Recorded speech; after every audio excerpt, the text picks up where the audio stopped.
Chapter 348. Song Qingshu was caught in a dilemma. At this moment, he couldn't help but recall a famous joke from his previous life. A young girl angrily rebuked a villain, "Even if you get my body, don't even think about getting my heart." As a result, the villain burst into laughter. "Why would I want your heart?" Then, he pounced on her like a hungry tiger pouncing on a sheep. Song Qingshu deeply agreed with that back then. But now that his status had gradually risen and his martial arts had reached the pinnacle, his outlook and state of mind were naturally different from before. Compared to her body, he could now better understand how precious a woman's heart was. He obtained Icy Snow's body, but the price was to lose her heart forever. Song Qingshu sighed deeply. How could he take advantage of her perilous state? But was he going to watch her die before his eyes? He recalled the time when he healed Icy Snow with his God-illuminating vital qi in Jingzhou City. It felt like it was just yesterday. He didn't expect that after such a long time, they would be separated forever. It's a pity that my God-illuminating vital qi was dissolved by the blissful Diana inner force. Otherwise, I could still heal her with my God-illuminating vital qi. Song Qingshu was filled with hatred and anger. He slammed his palm on the table, shattering it into pieces. An idea flashed across Song Qingshu's mind. He suddenly recalled the concept of virtual machines in computers in his previous life.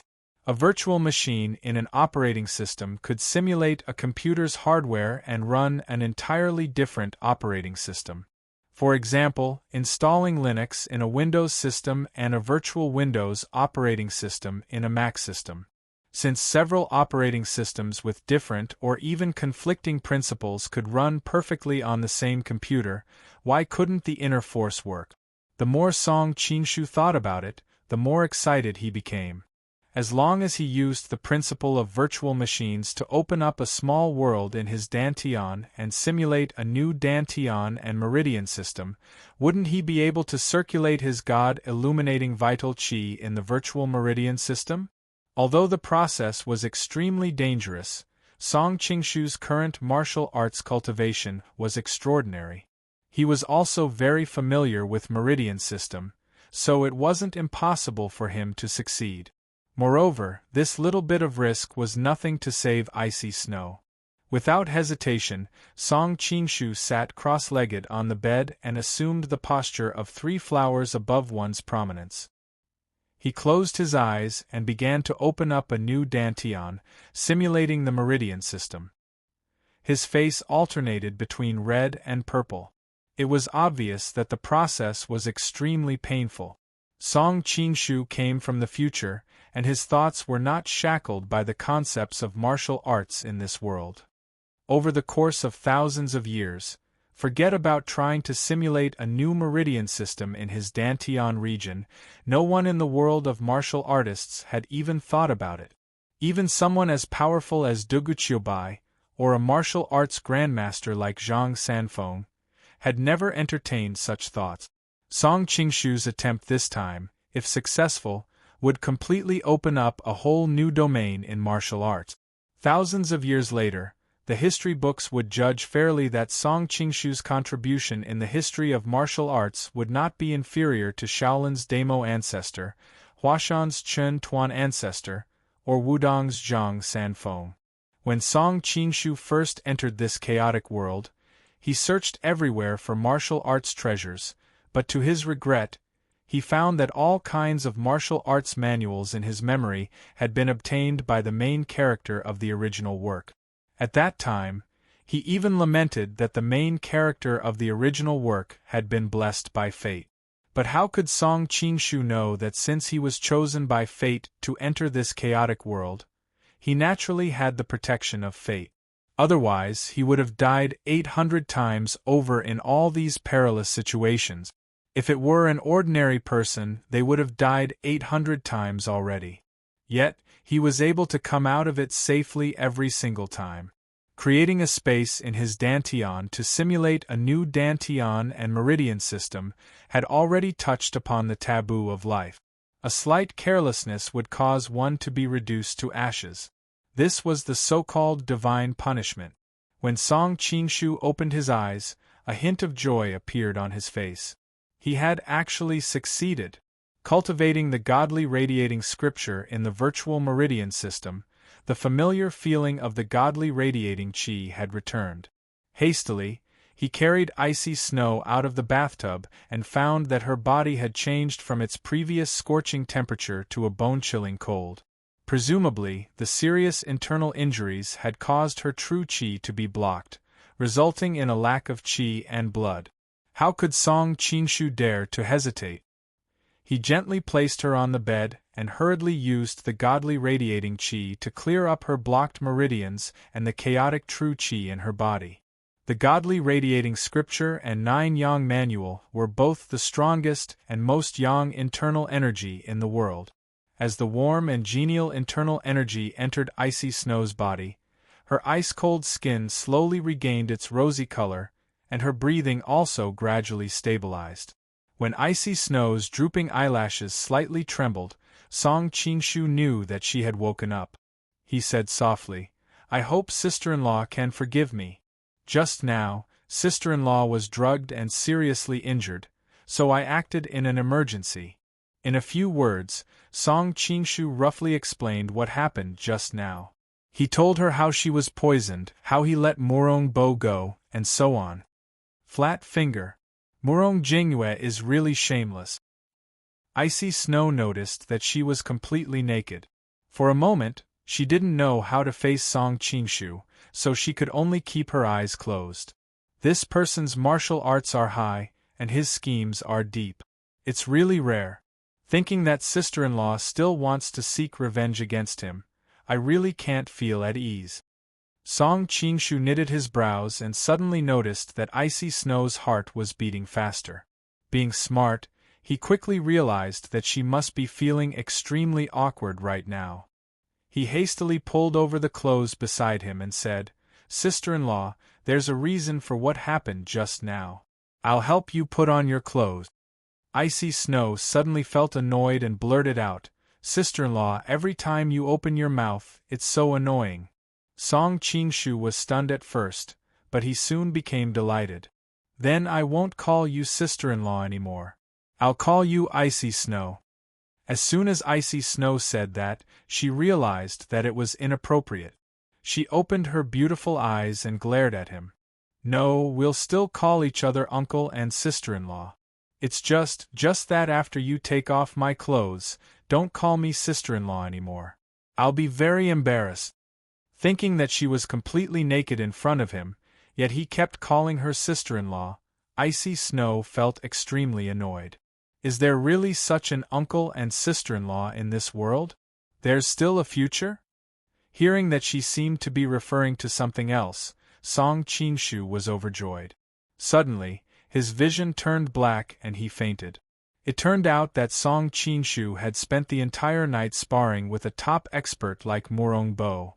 He had to use his internal energy to heat up the cold water, expend all his effort to open up his dantian, and finally, he had to use his true energy to heal Icy Snow. He was already close to his body's limit.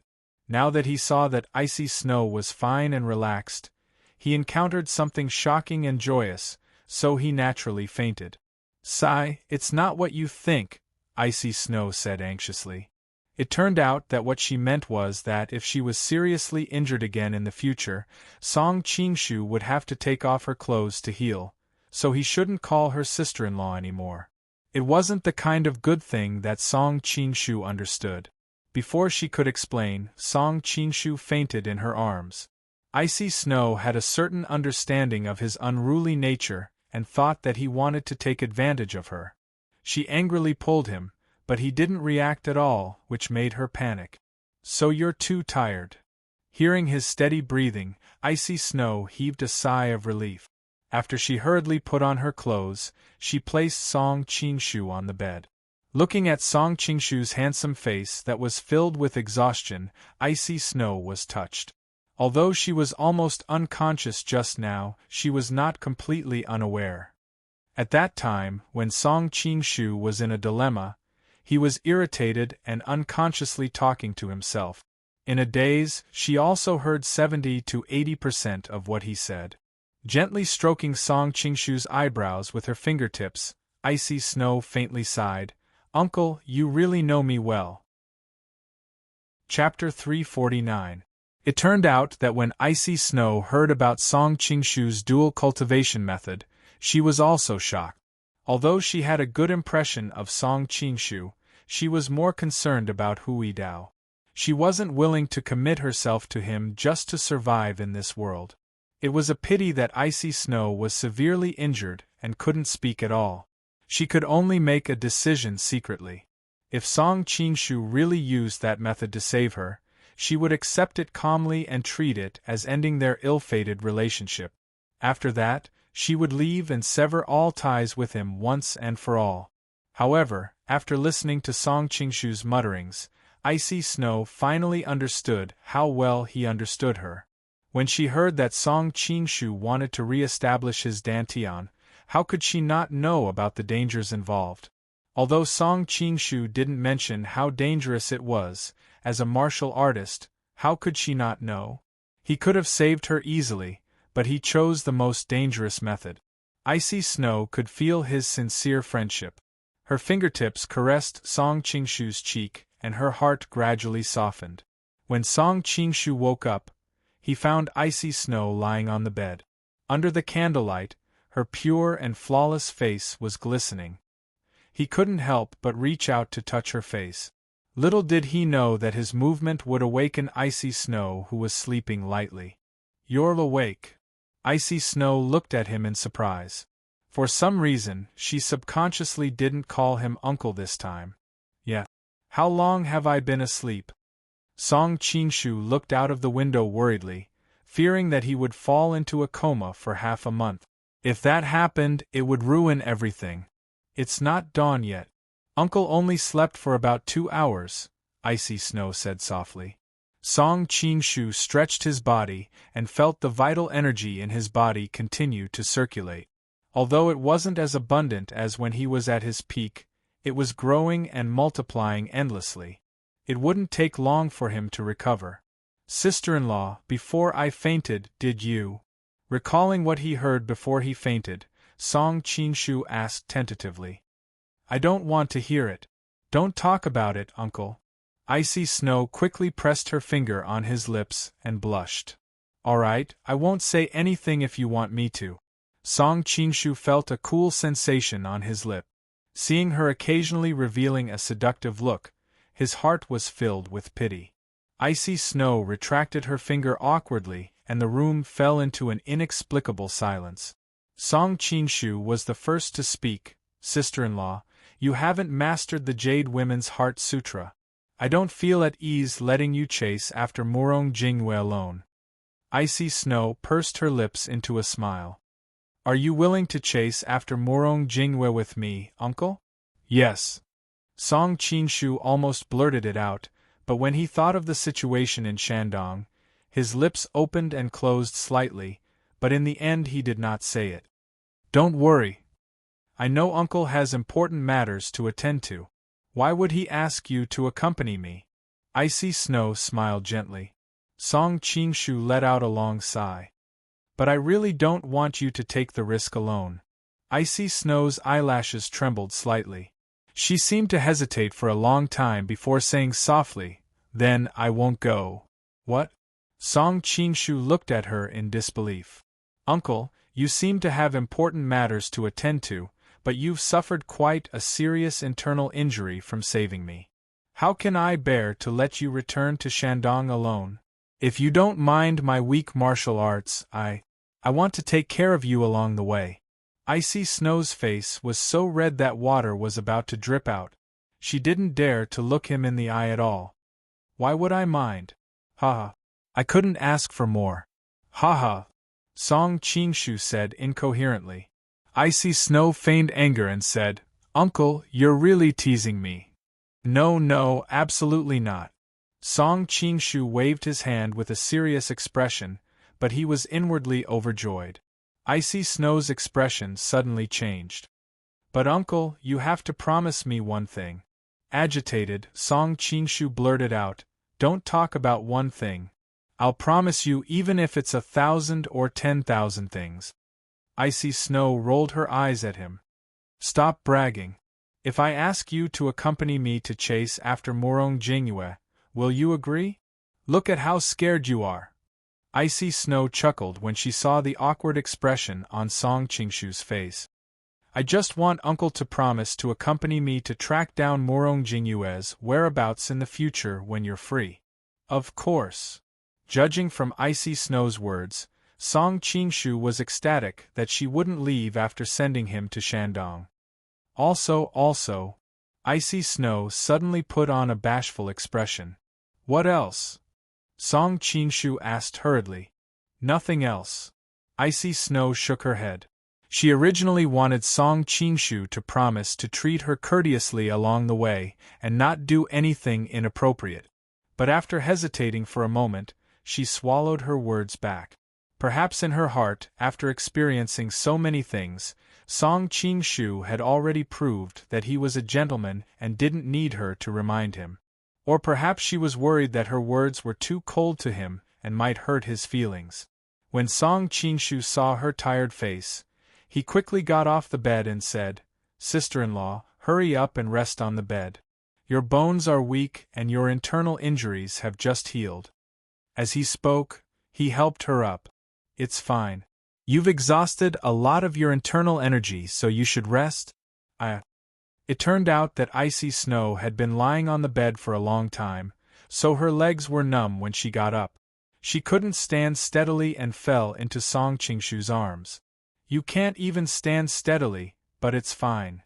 Song Qingshu smiled, carried her horizontally, and gently put her on the bed.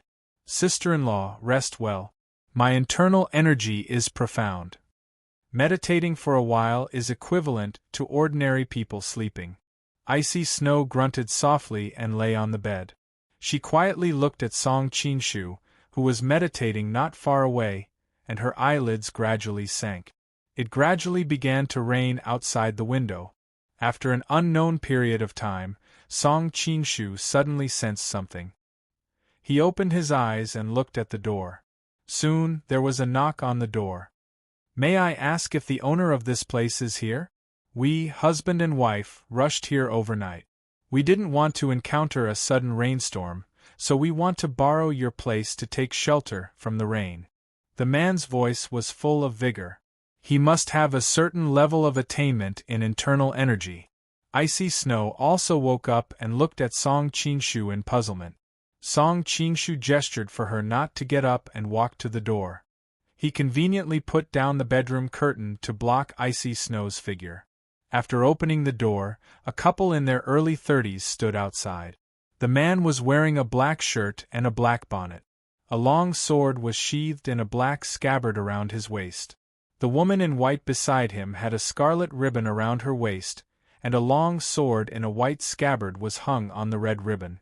The man was handsome, while the woman was elegant and pretty. Song Qingshu secretly praised them. Seeing that they were obviously soaked in the rain, he quickly invited them in. The two people outside the door were also surprised to see Song Qingshu. They thought that the person who opened the door would be a villager, but who knew that it would be such a distinguished and elegant person? They immediately became vigilant. However, the husband and wife were skilled and bold. After a slight hesitation, they cupped their fists and walked in. Those who read books, please join the group. 337294925. Chapter 350. Thank you for letting us enter the house to shelter from the rain. Although the man in black was a little suspicious of Song Qingshu's identity, he still said politely. As the rain had soaked her clothes, the woman in white hid behind her husband, intentionally or unintentionally, to block Song Qingshu's line of sight. What kind of person was Song Qingshu? He immediately understood what the other party was thinking. He could not help but criticize in his heart, "You're acting like I want to see you. My Icy Snow is much prettier than you." Song Qingshu's evaluation was most likely not very objective. The woman in white's appearance could indeed only be considered delicate and pretty, but the elegant and quiet temperament she had was very rare among ordinary women. Sensing the vigilance of the two, Song Qingshu could not be bothered to welcome them with a smile.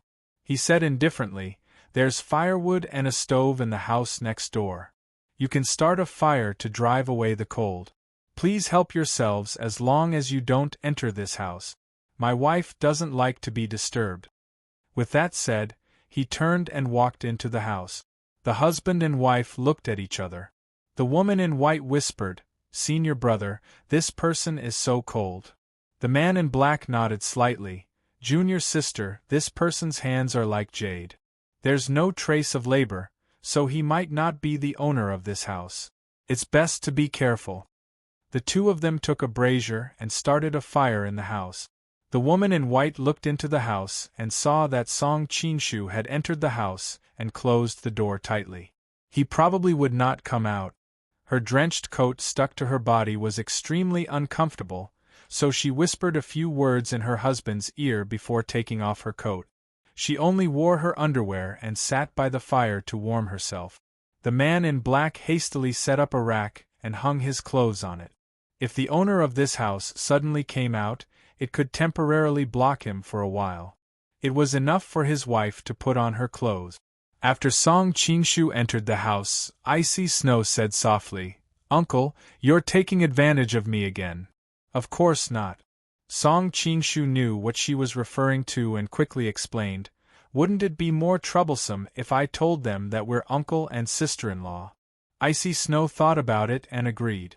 Now that the two of them were in the same room, if Song Qingshu were to speak about their relationship, it would only be more unclear.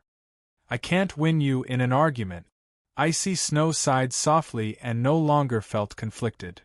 "How's the recovery of your quintessential essence?"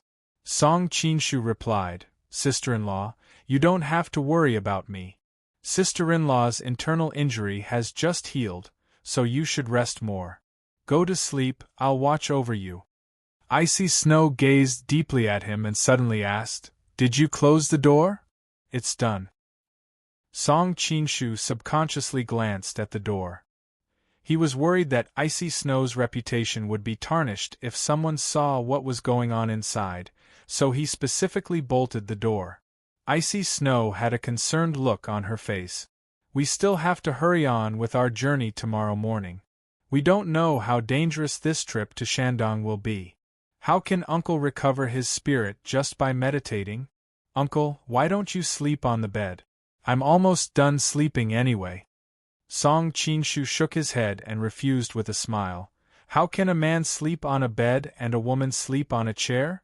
Knowing that he wouldn't agree, Icy Snow hesitated for a moment and said in an inaudible voice, "Uncle, you can actually sleep on the bed." Song Qingshu was taken aback at first, but he quickly revealed a pleasantly surprised look. Icy Snow blushed and quickly said, "Don't let your imagination run wild, Uncle. It's just that this bed is big enough for two people. Besides, it's not like we haven't slept together before. I know you're a gentleman." He recalled the time when his meridians were broken and Icy Snow accompanied him to seek medical treatment. At night, he was attacked by the cold air on the ground and felt unbearable pain all over his body. Icy Snow disregarded her reputation and asked him to sleep on her bed. Although they were separated by a blanket, the abject Song Qingshu felt that they had a very close relationship. However, there was a reason for that. Although the two of them traveled together, they didn't have the chance to sleep on the same bed anymore. Song Qingshu understood that their relationship was ambiguous and full of unclear meaning. However, Icy Snow had always scrupulously abided by her reputation and didn't allow him to do anything inappropriate. Of course, he treated her several times because he had no choice and she was powerless to stop him. In the past, the two of them were as beautiful as the sun and moon. Icy Snow allowed him to sleep on her bed out of pity and chivalry, and it didn't cause any ripples in her heart. But now, their relationship was very different. This time, Icy Snow would have to muster 10 times the courage to let him sleep on her bed again. "Forget it. I'm afraid of doing something blasphemous to you. Song Qingshu changed his attitude and didn't have the usual cynicism on his face. As soon as she said that, icy snow opened up her heart. When she heard Song Qingshu's words, she blushed and spat. It's fine if you don't want to come. She then turned her back to him. Song Qingshu's heart skipped a beat. After having two thoughts for a long time, he finally walked to the bed and laid down beside her. I won't take off my clothes. Don't worry, sister-in-law. I've always been confident in you, uncle. Otherwise, I wouldn't have let you sleep on my bed. Icy Snow chuckled.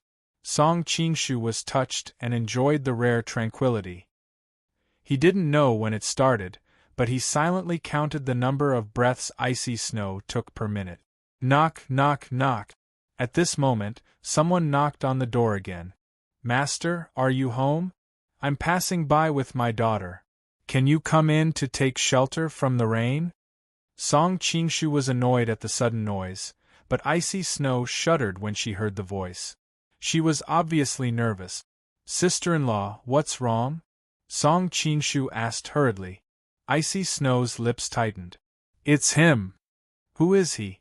Song Qingshu's anger surged. Could it be that this person bullied sister-in-law? I'm going to take his life right now. What are you thinking about? Icy Snow grabbed his wrist and rolled her eyes at him. This person is a good friend of yours and Big Brother whose. It's just that. I don't want to see him in this situation. Song Qingshu suddenly came to his senses. Miao Renfeng? Icy Snow nodded and made an almost inaudible sound of acknowledgement. I heard that this person used to call himself, I'm the only one in the world. I'm invincible throughout the ages. Song Qingshu sneered. I don't believe that he can defeat me. Sister-in-law, you don't have to be afraid of him. He only gave that nickname to provoke Big Brother who into a duel with him. He didn't mean anything else, Icy Snow said with a smile. Everyone says that Golden Buddha Miao Renfeng is a dull person, but I don't think that's necessarily the case. If he only called himself invincible throughout the ages, I'm afraid that before he could provoke Big Brother who, the five greats of the Central Plains, invincible east of Blackwood Cliff, and the top experts from major sects like Shaolin and Wudong would have already come knocking on his door. However, he added, I'm the only one in the world. I'm afraid that the top experts with status would think that he's an arrogant person and wouldn't play along with him. Even if ordinary experts from the pugilistic world came knocking on his door, they would be far from being his match. I see. It seems that Miao Renfeng's thoughts aren't simple. Song Qingshu nodded, but a strange feeling rose in his heart.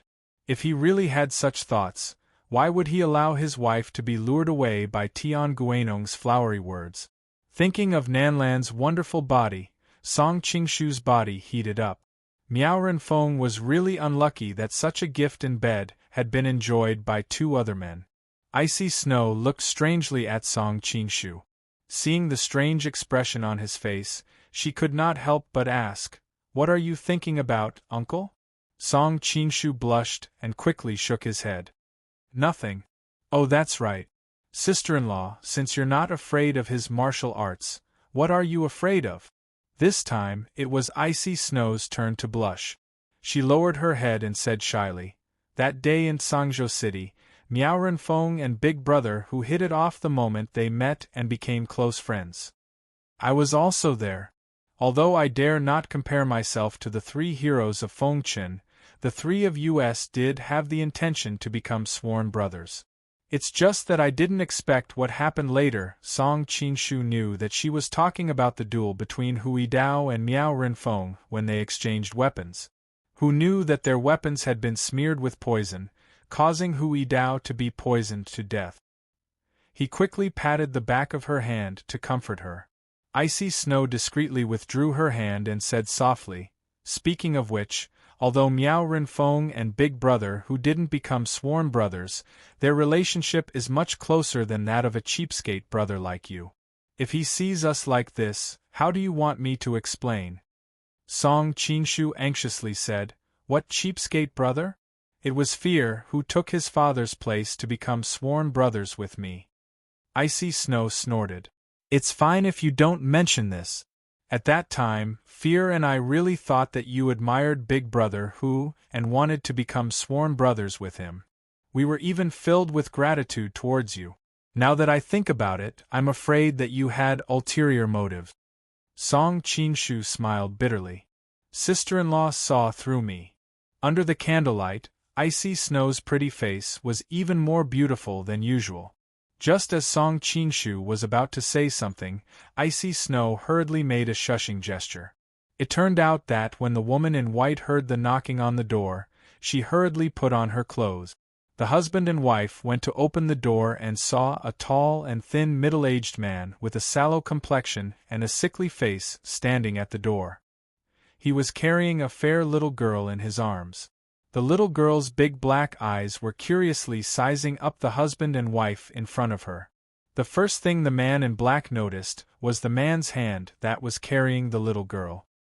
His palm was as big as a cattail leaf fan and his bones could be seen. If he wasn't mistaken, it should be a hand that excelled in using a sword. What the woman in white noticed was that the father and daughter were holding an umbrella. The little girl's body wasn't wet, but the father's back, arms, and other large areas were drenched. As a mother, she could empathize with them and quickly welcomed the father and daughter in. "Thank you, husband and wife. I'm sorry to disturb you." Upon entering the house, Miao Renfeng felt a gust of warm air and quickly thanked them. Only then did the woman in white realize that she wasn't the owner of the house. She quickly explained awkwardly, "We're also passing by to take shelter from the rain. Master and his wife are in the house." Miao Renfeng was surprised and quickly came to the door of the house. He said in a clear voice, "I'm just passing by.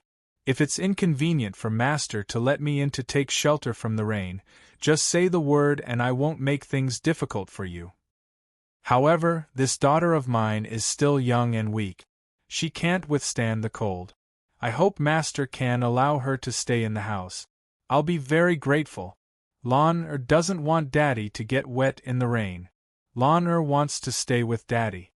The little girl pulled Miao Renfeng's sleeve and said coquettishly.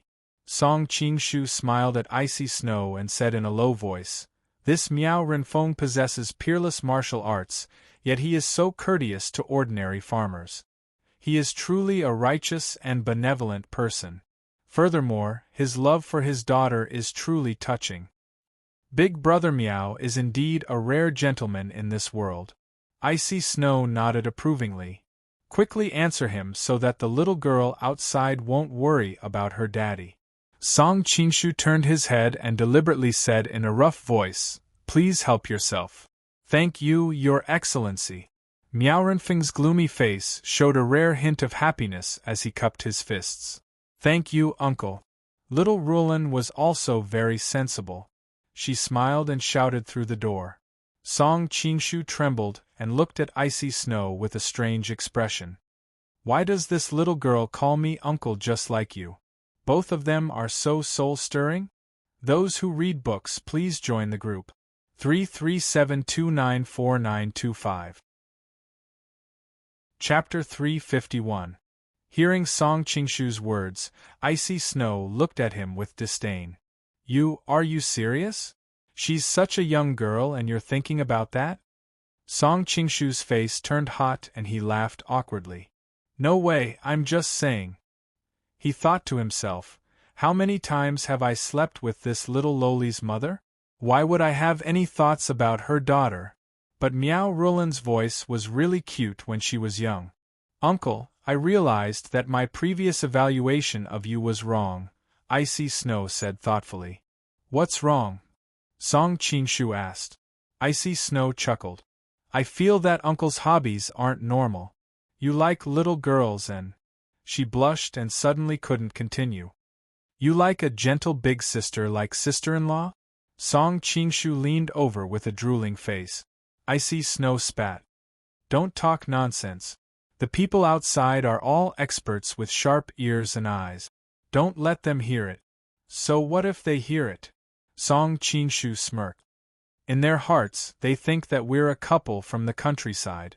Everyone in the pugilistic world cares about their reputation. Who would deliberately listen to the secrets of a couple's boudoir? However, Song Qingshu knew that Icy Snow was shy and was worried that he would annoy her. So, he obediently lowered his voice. Who's your husband? Icy Snow used one hand to block Song Qingshu's approaching body as she scolded him. In the living room, Miao Rulin and Miao Rulin thanked him and found a clean place to sit down. Little Rulin was still young and couldn't help but doze off. Soon, she leaned on her father and fell asleep. The black-clothed man saw Miao Renfeng sitting there quietly, but his body emitted wisps of white steam. He knew that Miao Renfeng was using his internal energy to dry his clothes and couldn't help but admire him. Recalling that Miao Renfeng said that his surname was Miao, he couldn't help but think of a famous person in the pugilistic world. He quickly cupped his hands and asked, "Your Excellency, are you Miao Renfeng, the great hero Miao?" Miao Renfeng opened his eyes and glanced at the two before replying in a deep voice, "That's me. May I know who you are? I'm Xuansu Zhuang Shiqing and this is my wife, Minru. So you're the famous black and white dual swords. Nice to meet you. Both of you walk the pugilistic world with chivalry first." Miao Renfeng was slightly moved. The black and white dual swordsman came from one of the Wudong 5 temples, Shangqing Temple. The High Clarity Monastery had always produced many experts. The previous sect master, Taoist Fool Ti, had a cultivation base that was not beneath that of Shaolin Temple's Abbot Miaoti. Now, in order to focus on cultivating martial arts, he had already passed the position of monastery master to his eldest apprentice brother, Taoist Heavenvoid. Taoist Heavenvoid's prime clear sword art was unparalleled in the martial world. In recent years, he rarely showed himself. Her second apprentice brother, Taoist priest Chong Su, was fortunate enough to receive the personal guidance of Zhang Sanfeng. His mastery of the Tai Chi sword had reached the point of perfection, and he was one of the few famous swordsmen in the present age. Although it was rumored that he had suffered a crushing defeat at the hands of a junior on Mount Tai, Miao Renfeng did not believe it. In the past, when he was roaming the Jianghu, he met Taoist Chong Su by chance. The two of them had a sword duel, but it was a draw even after hundreds of moves. Miao Renfeng felt that with her opponent's attainments in swordsmanship, how could he be defeated by a young man in one move? His third junior brother Lingxiu. He was not as good as his two senior brothers, but he was a master. Even secular disciples like the black and white dual swords had made a name for themselves in Jianghu. Together with Feng Wanli of the Snow Mountain sect and Mei Fanggu of the Plum Blossom sect, they were known as the Wind Tiger and Cloud Dragon, the 4 wonders of the north. Of course, Shangqing Temple also had scum of the Wulin world, such as that Taoist Zhang Su in the past. His martial arts skill was very high, and he wreaked havoc in the Jianghu for several years, but nobody was able to stop him. Until he ran into Murongbo, and he died under the opponents giving him a taste of his own medicine. Miao Renfeng and the black and white dual swords exchanged pleasantries. Suddenly she asked, "You and your wife are in a hurry. What are you doing?" The black and white swords glanced at each other. Shiqing cupped his fists and said, "Hero Miao has always taken the fight against the Qing dynasty as his duty. We, husband and wife, admire you very much, so we don't need to hide it from you. This time, we were invited by the 4 strange southern sect to go to Shandong to help the Golden Snake Camp." Miao Renfeng smiled. "What a coincidence! I am also going to Shandong to help the Golden Snake Camp." It turned out that after Dongfang Muxue had disguised herself as Kangxi, she had started to build momentum according to the plan. She had spread the news that the army had annihilated the Golden Snake Camp in advance. By now, everyone in Jianghu knew that the Manchurian Qing imperial court had sent out 100,000 troops to completely annihilate the Golden Snake Camp in Shandong. Xia Qingqing had contacted her trusted subordinates in the Golden Snake Camp. She pushed for the leaders of each mountain to choose a new leader. But the mountain leaders had been fighting for years. Their hatred for the Golden Snake King was deep. Although they had no choice but to agree to elect a new leader for the Golden Snake King, no one wanted the leader to be supported by their enemies. After endless debate, they finally reached a consensus. They would send out invitations to all the heroes in the world. They would choose a capable person to be the new Golden Snake King. The leaders of each mountain had a good plan. From their point of view, the new Golden Snake King came from outside. He had no foundation in the Golden Snake camp. They could use him to get through this crisis. Even if they let him stay, he would be a commander without an army. He would not be able to touch the interests of the mountain leaders. Although Xia Qingqing wholeheartedly wanted Song Qingshu to become the new Golden Snake King, her superior status came from Yuan Qingji. Now that Yuan Qingji was dead, she actually did not have much power. The mountain leaders had their own plans. She could only play a limited role. Although it was different from what he had expected, Song Qingshu did not mind. With his current martial arts skills and Xia Qingqing's help, he was confident that he could compete for the new Golden Snake King. The Golden Snake Camp had sent out invitations. It caused all the heroes to become restless and rush to Shandong. There was no lack of ambitious people in the world. Some people were like Song Qingshu. They saw the strength of the Golden Snake Camp and wanted to take advantage of it to achieve something great. However, there were others. Because the Golden Snake Camp had always been a rebel army against the Manchus, they extended a helping hand. The Black and White Swords were such people. They did not have any ambition. They were driven by their chivalrous feelings. As for Miao Renfeng, she was the descendant of the roaming king's 4 bodyguards. She naturally took the fight against the Manchus. The corrupt officials who had been assassinating the Manchus and harming the common people immediately left for Shandong when they heard that the Manchus wanted to exterminate the Golden Snake Camp.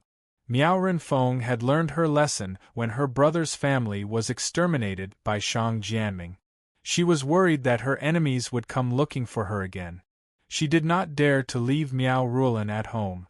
Seeing that they had the same goal, the Black and White Swords and Miao Renfeng were overjoyed. They chatted happily. Suddenly, the door was pushed open. 2 tall and sturdy black-bearded old men walked in. When they saw the situation in the room, they felt that both the Black and White Swords and Miao Renfeng were expert. Their eyes were immediately filled with vigilance. "Who is the owner of this room? We brothers would like to take shelter from the rain," the black-bearded old man said. Min Ro saw the 2 men push open the door and enter without any trace of politeness. She subconsciously felt unhappy. However, she had always been weak and could not do anything to offend people. Even though she was annoyed, she did not show it. She hid behind Shi Qing and waited for her husband to deal with it. "The owner of this room is resting in the room. I don't think he will mind. Please help yourself." Thinking of the impatience in Song Qingshu's tone when dealing with Miao Renfeng, Shi Qing did not want to disturb him. He simply agreed on his behalf. The 2 old men grunted. They did not thank him. They found a corner and sat down. With the sudden addition of the 2 men, the room fell into an awkward silence. The atmosphere of chatting was no longer there. Miao Renfeng was fine. She had always been a man of few words, so she did not feel anything. Shi Qing had traveled in Jianghu and was very good at making friends. He hurriedly said, "I am Shi Qing of Xuansu Zhuang. This is my wife, Min Ro. May I know your names?" The 2 old men were much older than Shi Qing, so it was not inappropriate for Shi Qing to call them seniors. "Oh, the Black and White Swords couple. It's an honor to meet you. We are Bo Tai and Hao Mi of the Qinghai sect." Seeing Shi Qing's respectful attitude, the 2 were quite pleased. As for the words, "an honor to meet you," they were not sincere at all. Shi Qing was a gentleman. He was not offended by the 2's attitude. It's the famous double killers of Hejian. He had traveled in Jianghu and had seen many things. He knew that these 2 were very good at martial arts. During the lion-slaying festival, they had joined hands to defeat the Shaolin divine monk Du Nan. They had even defeated the King Kong demon subduing ring, which had once rendered the sect leader of the Ming dynasty, Zhang Wuji, helpless. The double killers of Hejian nodded with satisfaction. Their eyes suddenly moved to Miao Renfeng. "Who are you?" "Miao Renfeng," Miao Renfeng said coldly. The double killers of Hejian narrowed their eyes and smiled coldly. "Are you the self-proclaimed invincible Miao Renfeng?" Miao Renfeng's exaggerated nickname was just to force Hui Dao to enter the pass. She didn't expect that people in Jianghu would care so much about it. Miao Renfeng was too lazy to explain, so the rumors in Jianghu became more and more exaggerated. Miao Renfeng didn't want to explain to the double killers of Hejian's bad attitude. She closed her eyes and stopped talking. The two of them were instantly enraged. "I'd like to see for myself just how invincible you are." Luckily, the two respected themselves and didn't want to bully him with numbers. Haomi was the only one who attacked with his judge pen. Miao Renfeng's eyes narrowed. She unsheathed her sword and didn't get up. She just sat there and fought with him. Haomi sneered. He channeled his qi into his judge pen, intending to break his sword. Miao Renfeng noticed the strong wind coming from his weapon. She didn't take it head-on. Instead, she used a gentle force on her sword. Haomi felt like he was punching cotton. He was so angry that he wanted to vomit blood. Miao Renfeng saw that Haomi's weapon was a judge's pen, and knew that he was an expert in close combat. Now that she was carrying her daughter, she was afraid that she would be hurt, so she used her sword to keep Haomi at a distance of 3 feet. Haomi snorted. He used his judge pen to block Miao Renfeng's sword. He poked him with his left hand. Miao Renfeng felt a strong wind coming at her. She couldn't stay still anymore. She picked up her daughter and jumped a few feet away. She saw a finger-sized hole in the floor where she was sitting. Her expression turned serious. "One finger Zen? Join the group if you want to read.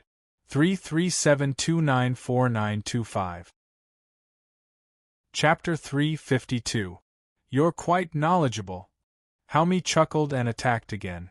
Miao Renfeng's face darkened as he gently pushed Miao Rulin into Min Ro's arms. "I hope Madame Shi can help me take care of my daughter." Miao Renfeng had traveled the Jianghu and knew that the black and white dual swords were full of righteousness, especially the divine ice sword Min Ro, who was known for her kindness. Haomi's attack was urgent and Miao Renfeng was worried that his one finger Zen would hurt his daughter. "Don't worry, Hero Miao." Min Ro's motherly love overflowed as she looked at Miao Rulin. She tightened her grip on her sword and prepared herself. "Fighting again? Daddy Lanner doesn't like swords. Put them away." Miao Rulin had already woken up. She looked at the situation in a daze and said in a childish voice, "Lanner, when Daddy is done with this person, put away your sword immediately." Miao Renfeng said in a low voice and thrust her sword forward, faster than before. Haomi was in a sorry state. He had many wounds on his body. If it wasn't for his cultivation, he would have died on the spot. Seeing that his junior brother was forced to parry Miao Renfeng's attacks and had no time to counterattack with one finger Zen, Bo Tai knew that the two brothers were no match for Miao Renfeng. He looked at Miao Rulin and hesitated. He wanted to use his daughter to distract Miao Renfeng, but Miao Rulin was protected by the black and white dual swords. There was no need to provoke a strong enemy. Seeing Miao Renfeng's vicious moves, Bo Tai knew that in a short while, his junior brother would most likely fall in his hands. How could he care about his face? With a loud shout, he waved the acupoint stick and joined the battle. Although the twin killers of Hejian were not famous in the Jianghu, they were both experts in the Jianghu and specialized in joint attack. One of them used the judge's pen and the other used the acupoint stick to block the opponent's attack. With the one finger Zen, their power multiplied. When the two joined forces, they were no weaker than the top experts in the Jianghu. Even the Shaolin divine monk Du Nan was defeated by them. Although Miao Renfeng's swordsmanship was good, He was afraid of the one-finger Zen that his opponent would shoot out from time to time. However, Miao Renfeng was known to be invincible throughout the world. Even though it was largely an exaggeration, she was not an ordinary person. Although he was in a difficult position at the beginning, he was very experienced and quickly adjusted himself. The three of them fought back and forth, attacking and defending. Unexpectedly, they were in a stalemate. Bo Tai reckoned that after a few hundred more moves, the two brothers should be able to defeat their opponent. However, they would probably have to pay a heavy price. In this baffling competition, the two of them had disdained each other's reputation. Now that the two of them had combined their strength, they were only able to fight him to a draw. In the eyes of outsiders, the two of them had already lost.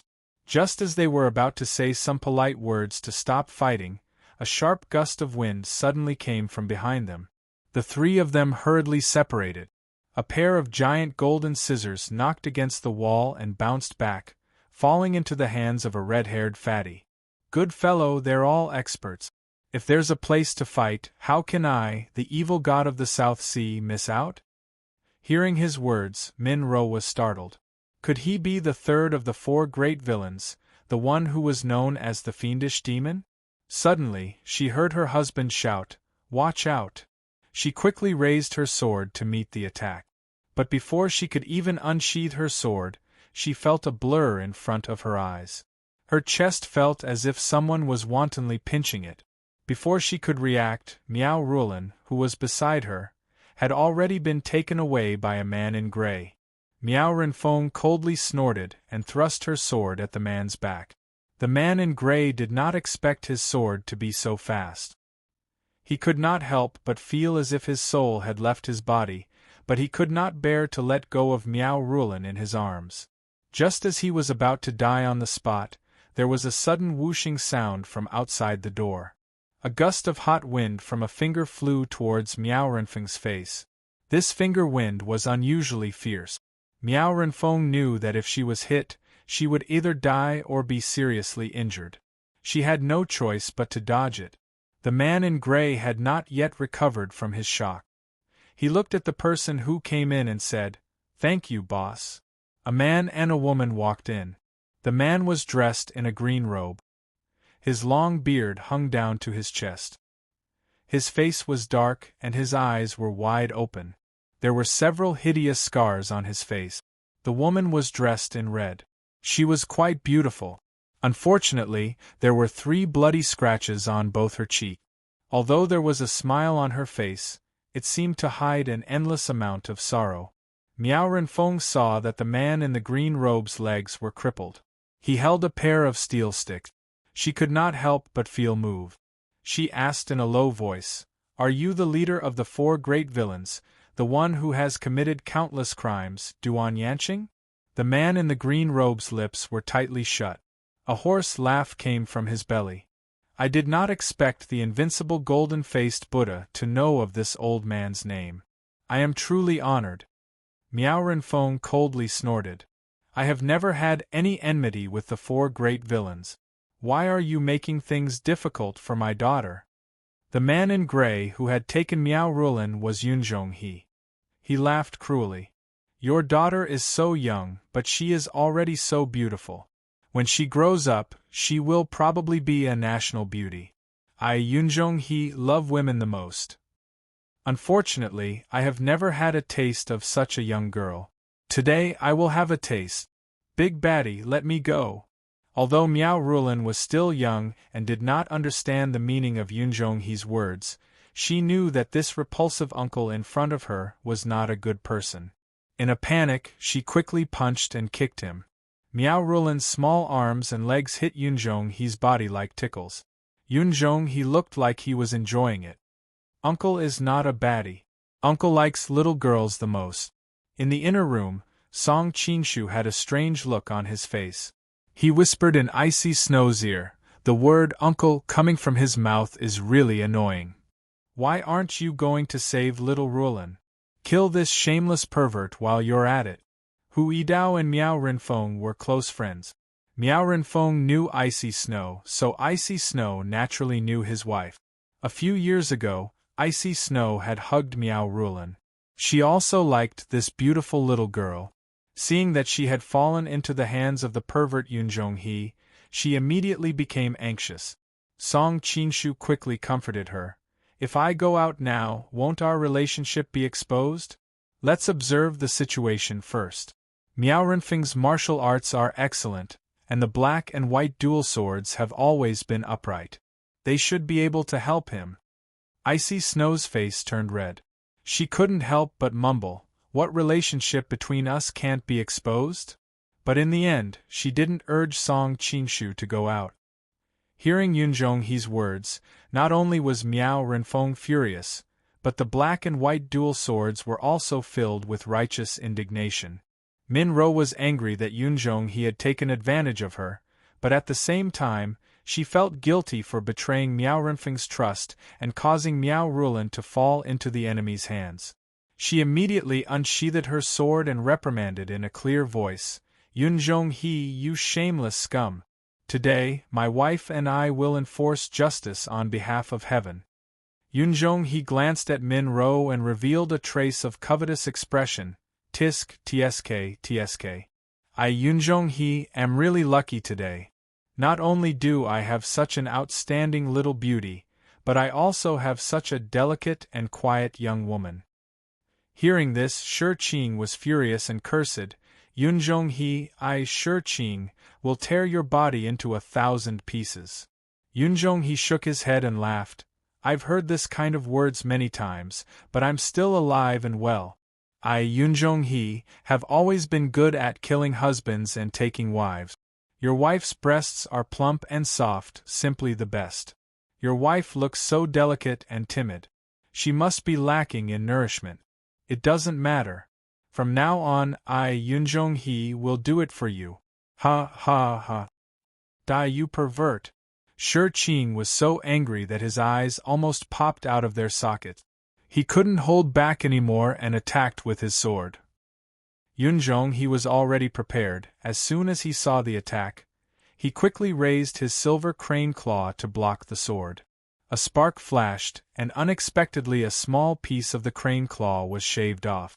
Yunzhonghe was secretly shocked. I've heard that the black and white dual swords are rare treasured swords in the world. It really lives up to its reputation. Min Ro was worried that her husband would be hurt, so she quickly brandished her sword to attack. Yi Ernyang giggled. Fourth brother, second sister will help you. Then she raised her sabers to block Min Ro. Just now, Min Ro was just careless. She didn't expect Yunzhonghe's lightness skill to be so high.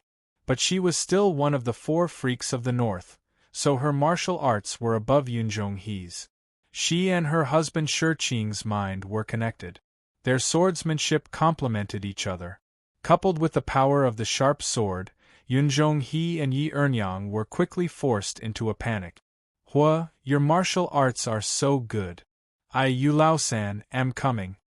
The southern sea crocodile deity was stunned for a moment. Then he waved his crocodile's beak and joined the fight. With the help of Yulao-san, Yi Ernyang and Yunzhong, he finally calmed down. Seeing the swordplay of the black and white dual swords being upright and gentle, with the demeanor of a master, Miao Renfeng secretly nodded her head. The two of them had deep attainments in the prime clear swordplay. Even though it was 2 against 3, they still held the upper hand. However, it would take a long time to determine the victor. Miao Rulan, whose acupoints were sealed by Yunzhonghe, stayed by Duan Yanqing's side. Her big eyes were filled with tears. She was obviously very afraid, but she kept her mouth shut and didn't cry or make a fuss. Great hero Miao, your daughter is so sensible at such a young age. I was afraid that my voice would distract you. This old man admires her very much, Duan Yanqing said as he looked at Miao Renfeng. Lan don't be afraid. After comforting Miao Rulan, Miao Renfeng pointed the tip of her sword at Duan Yanqing. She said in a deep voice, I've long heard that Miao Renfeng is the #1 expert of Xixia's first-class hall. Today, I'd like to learn a thing or two from you. Duan Yanqing smiled. He raised an iron staff and hit it on Meow Rulan's back.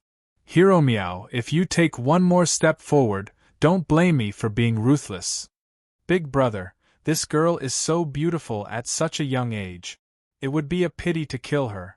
Yunzhong, he hurriedly shouted. Duan Yanqing snorted. They had come under the order of the Xixia king to secretly help the Manchu Qing imperial court destroy the Golden Snake Battalion. In order to protect themselves, Xixia hoped that the Manchu Qing imperial court could restrain the Mongols. Naturally, they didn't want the Manchu Qing imperial court to waste their strength in vain. Of course, Xixia didn't dare to openly offend the Mongols. Everything had to be done in secret. Xixia's Class 1 Hall had already found out that a large number of Jianghu heroes were heading to Shandong. They planned to secretly eliminate some of them for the Manchu Qing imperial court. Miao Renfeng and the black and white dual swords were famous people. If the four villains could capture and kill them, it would be a great merit when they returned to Xixia. Song Qinshu, who was in the inner room, was puzzled. Why didn't the Class 1 Hall stay in the country to prepare for the marriage of the Princess of Yinchuan? Why did they come all the way to this muddy water? As expected, Miao Renfeng didn't dare to step forward. She asked in a deep voice, "What will it take for you to let my daughter go?" Duan Yanqing laughed. "That's easy. As long as Hero Miao breaks his right arm, I will let your daughter go." Everyone who reads should join this group. 337294925. Chapter 353. Shi Qing and his wife were shocked when they heard Duan Yanqing's threat. Don't believe him, great Hero Miao. The four great villains are not trustworthy. If you cut off your right hand, you'll become a fish waiting to be slaughtered. Daddy, don't. Little Rulan cried out anxiously. Miao Renfeng's expression changed.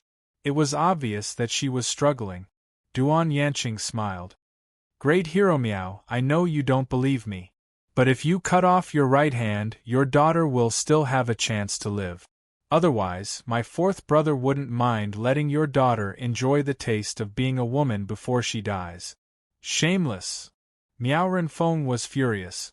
She wanted to rush over, but Duan Yanqing pushed his staff forward. Miao Rulan cried out in pain. Miao Renfeng had to stop, his eyes almost spitting fire. TSK, TSK, TSK. Since Great Hero Miao isn't willing, this will be difficult. Duan Yanqing shook his head. How about this, I'll give you another choice. What choice? Miao Renfeng knew that it would be difficult to fulfill the other party's conditions, but it was better than cutting off her right hand and leaving the lives of her father and daughter in someone else's hands. These two, Duan Yanqing pointed at the twin evils of Hejian, have been a disaster in the world of martial artists for years. If Great Hero Miao can take their heads in exchange, I will return your daughter unharmed. The twin evils of Hejian cursed.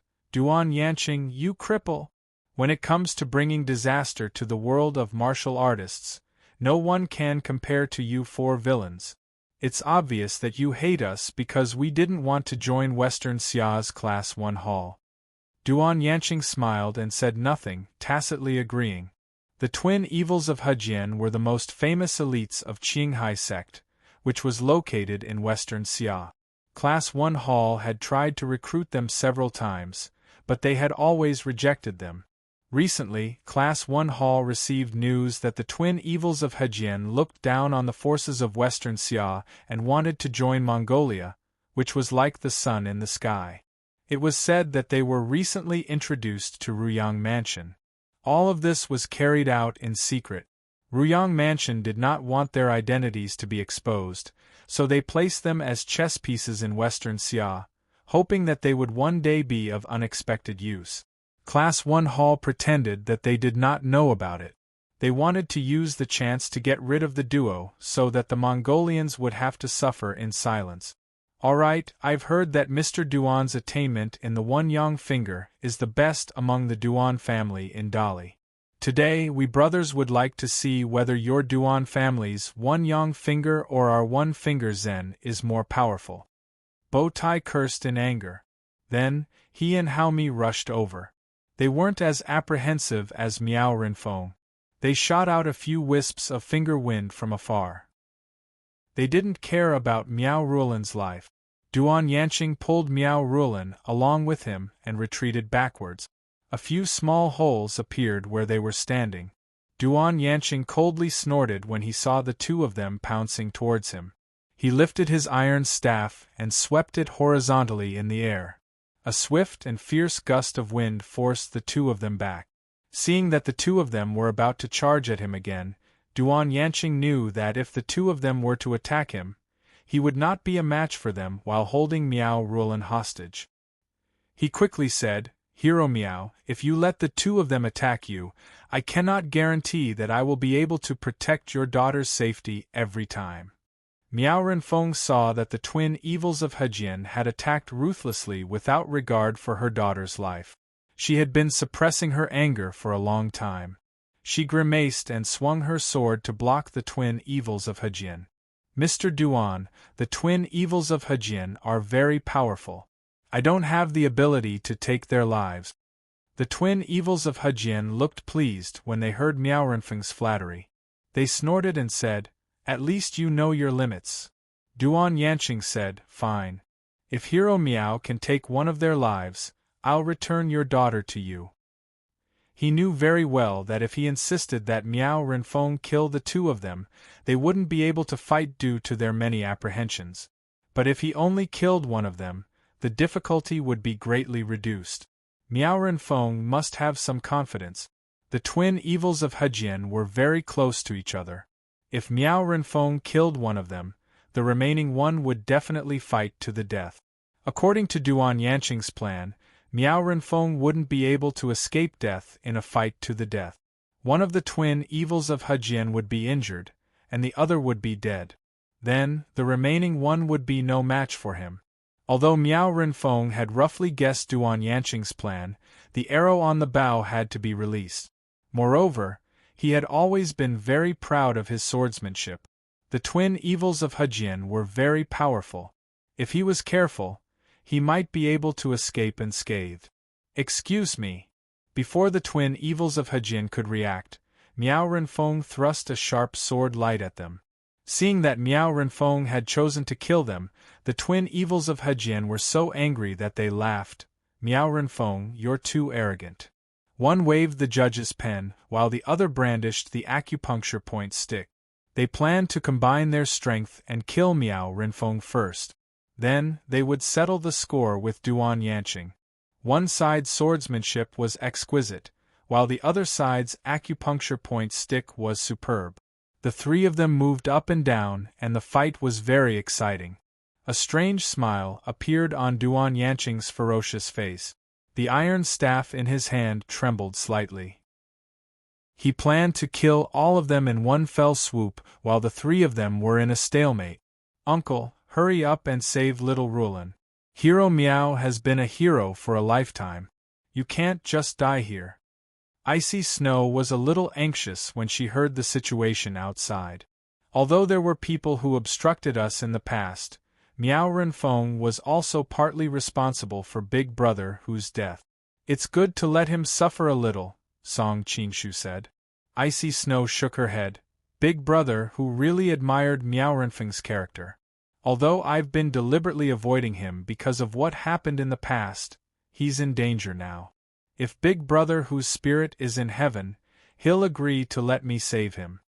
Seeing that Icy Snow was about to get up, Song Qingshu quickly held her down. Hey. Why are you going out and causing trouble? Can you save Miao Rulan from Duan Yanqing?" A charming smile appeared on Icy Snow's face. "Indeed, I can't. But Uncle won't help me just because I'm in danger." Song Qingshu laughed involuntarily. "You have a good plan." "Uncle, I'm begging you." Icy Snow suddenly looked at him and said coquettishly. Song Qingshu's heart skipped a beat. He almost couldn't control himself from being called a sweet uncle. How could he have the heart to refuse? He quickly said, Okay. I'll go. Fortunately, Ping Yizhi often received people from the martial world. Therefore, the living room was very spacious. The two groups of people were fighting, but it didn't feel crowded. Duan Yanqing was hesitating whether to sneak an attack on Bo Tai or Hao Mi. Suddenly, he heard a light cough coming from inside the room. He couldn't help but turn pale with fright. Even with his skill, he didn't notice that there was someone inside. It turned out that Icy Snow was worried that Miao Renfeng would see the two of them in the same room. Therefore, she had been whispering in Song Qingshu's ear. In fact, Song Qingshu had already arranged a layer of vital energy at the head of the bed when he circulated his vital energy. Therefore, the people outside couldn't hear their conversation. However, he enjoyed the feeling of Icy Snow leaning on him. Therefore, he didn't say anything and just let her warm and fragrant body rest in his arms. Hey, hey, hey! You bastards are fighting here. Have you ever thought about how I, the owner, feel? Not only are you disturbing my sleep, but you also need to pay for breaking anything. Song Qingshu casually picked up a hat in the room and put it on to cover half of his face. Then, he walked out of the room while cursing. Group 337294925. Chapter 354. The reason why Song Qingshu covered his face was largely due to Icy Snow's thin-skinned nature. If this group of people were to see him and spread the news, it wouldn't matter to him, but it would damage Icy Snow's reputation. At this time, Hao Mi had just been forced back by Miao Renfeng's sword, and had fallen to Song Qingshu's side in a sorry state. She had a belly full of anger, and when she heard Song Qingshu's words, she couldn't help but be furious. Country bumpkin, you're looking for death. Min Ro had just seen the double killers of Hejian's one-finger zen, which could poke a small hole in a flagstone. How could a farmer in the wild, who did not know any kung fu, withstand it with his body? Her face turned pale and she warned, "Be careful." Who would have thought that the man would calmly smile back, allowing Hao Mi to poke him with her finger. As a result, Hao Mi quickly retreated as if she had seen a ghost, looking at him with an indescribable horror. Min Ro's heart skipped a beat when she saw his warm smile, and her swordsmanship became a little messy.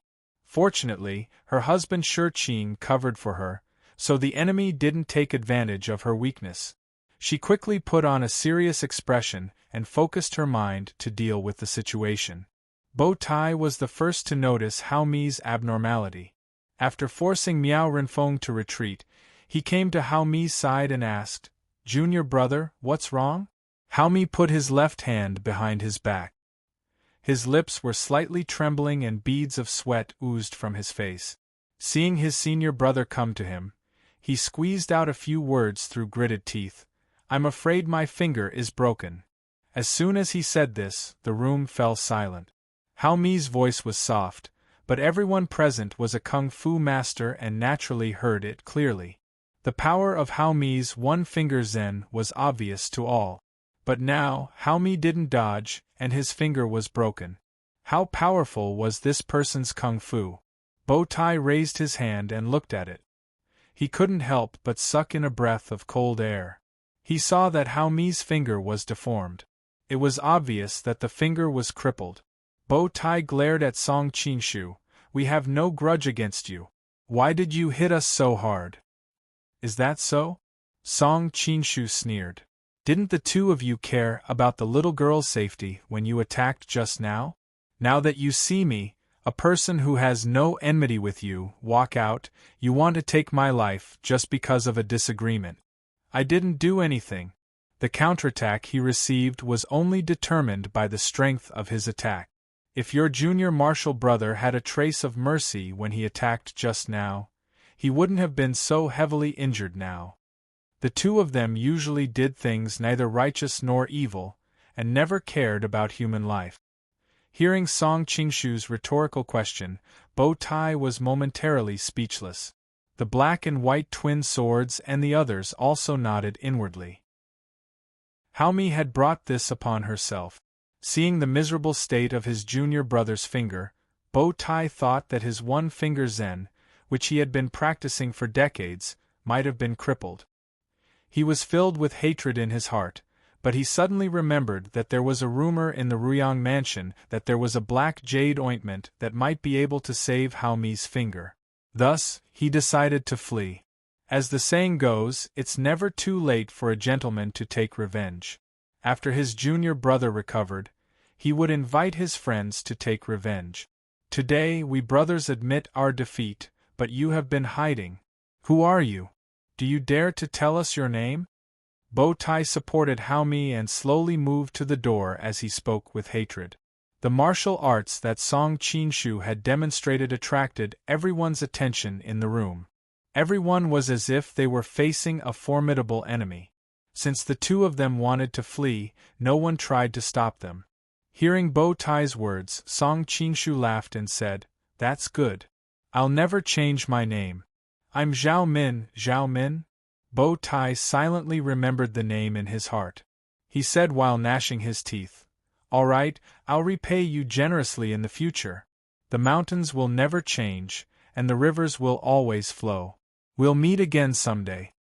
Although the double evils of Hejian had joined the Ruyang Palace, they hadn't entered the core circle yet. Naturally, they didn't know that their future boss was Zhao Min. Watching the double evils of Hejian disappear into the rain, Duan Yanqing thought to himself, "Their one finger tap is at the peak of perfection, and their finger strength is no weaker than mine, but they were defeated so easily. I don't know if this person is a friend or a foe. I'll have to be careful not to offend him." Song Qinshu glanced around and his eyes fell on Yunzhonghe. "TSK, I've long heard that you're a pervert, but now you won't even let go of a little girl. You're really a scumbag." Yunzhonghe frowned, but he didn't dare to lose his temper due to his fear of Duan Yanqing's martial arts. He could only snort coldly. Song Qinshu smiled and shifted his gaze to Miao Rulan. "Little girl, you were very polite just now. I like you very much. Do you want to come to me?" In Miao Rulan's mind, the cripple next to her had caught her and threatened her father, so he must be a bad guy. The double evils of Hejian just fought with her father, so they must not be good people. Song Qinshu drove away the double evils of Hejian as soon as he came out, so he must be a very good person. Thinking of this, Miao Rulan smiled sweetly. "Okay." Duan Yanqing's heart tightened, and the iron staff in his hand struck Miao Rulan's back. He was just about to threaten her with the same method he used on Miao Renfeng when Song Qinshu stretched out his hand and waved it in the air. A huge suction force appeared, and Miao Rulan flew towards him. Duan Yanqing turned pale with fright. If he lost this little hostage, even Miao Renfeng would not let him go, not to mention this unfathomable person in front of him. While these thoughts were still in his mind, he had already risen into the air.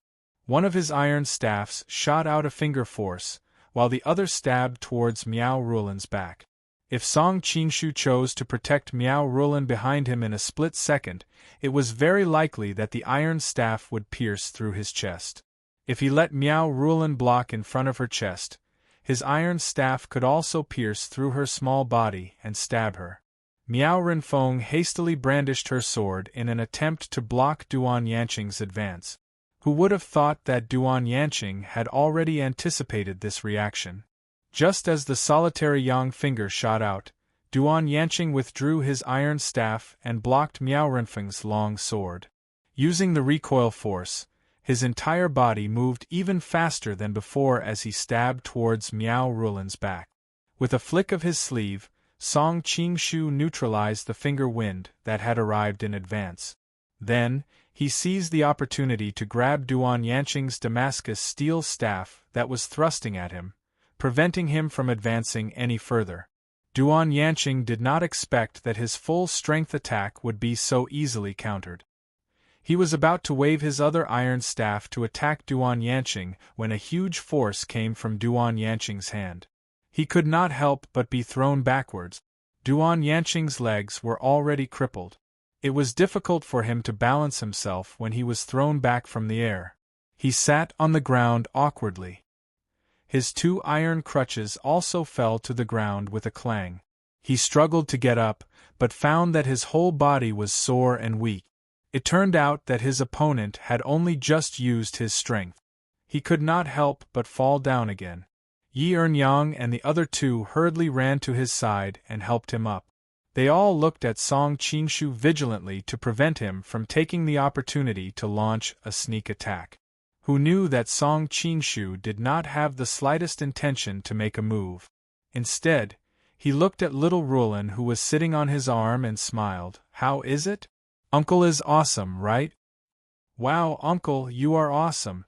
Miao Rulin clapped her hands, her eyes curved into crescent moons. Group 337294925. Chapter 355. When he heard Miao Rulin's crisp voice shouting, "You're the best!" Song Qingshu suddenly felt a sense of absurdity. In his previous life, he had read a novel called The Romantic Past of the Polytechnic University. In it, when Cao Cao and Sun Quan were playing basketball, the cheerleader Xiao Qiao praised Cao Cao and immediately raised his gun to salute him. While doing a dunk, Cao Cao shot Sun Quan in the face, leading to the tragic burning red buttocks incident. "Sigh, I miss that world from my previous life." Song Qingshu sighed. "Uncle, did Lan say something wrong?" Seeing Song Qingshu's high-spirited face suddenly become desolate, Miao Rulin reached out to touch his cheek, trying to cheer him up again. "Of course not, I was just thinking about the past." Song Qingshu pushed her little hand away and forced a smile. He carried her to Miao Renfeng and said, "Hero Miao, I have returned your precious daughter to you in one piece." Miao Renfeng's face was filled with excitement. She reached out and carried Miao Rulin back. "Young master, I am unable to repay your kindness. If there is anything I can do for you in the future, I am at your service." Although most of Song Qingshu's face was covered by a hat, Miao Renfeng could still tell that he was young.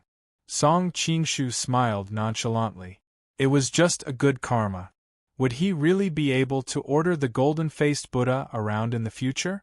However, Song Qingshu suddenly thought of the matter between him and Icy Snow. He thought that with this layer of relationship, Miao Renfeng would be able to turn a blind eye to it. "Who are you?" Yunzhong. He was both angry and afraid as he watched the juicy meat fly away from him. Perhaps the unobtainable was the best. Previously, he thought that Min Ro was just a pretty girl. Now that he looked at her, he realized that she was a rare beauty. He glanced at the beautiful Miao Rulin and felt even more vexed. If it wasn't for this unknown man who suddenly appeared, he might have been enjoying the pleasures of the world. Seeing Yunzhong he looking around, Min Ro and Miao Rulin felt uneasy. One hid behind her husband while the other buried her head in her father's arms. "Yunzhonghe, I heard that you swore an oath that if you continue to bully women in the future, then you'll be struck by lightning." Song Qingshu sneered. Yunzhong he was startled. He wondered if only he and Song Qingshu knew about this. As he thought about it, he realized that the man in front of him was becoming more and more familiar. He couldn't help but exclaim, "Song Qingshu, so it's you." Song Qingshu was stunned. He had not expected Duan Yanqing to see through him. He simply took off his hat and looked at Duan Yanqing with a smile. "Mr. Duan, after parting from the Five Poison sect, you are still as elegant as ever." Duan Yanqing couldn't bring himself to lose face when he thought about his miserable defeat. He could only snort coldly and say, "Your martial arts are getting better and better." Everyone heard Duan Yanqing's words and agreed. Miao Renfeng sighed. "I heard that Taoist Master Chong Su lost to him in one move. I didn't believe it, but now that I've seen it with my own eyes, there is always someone better."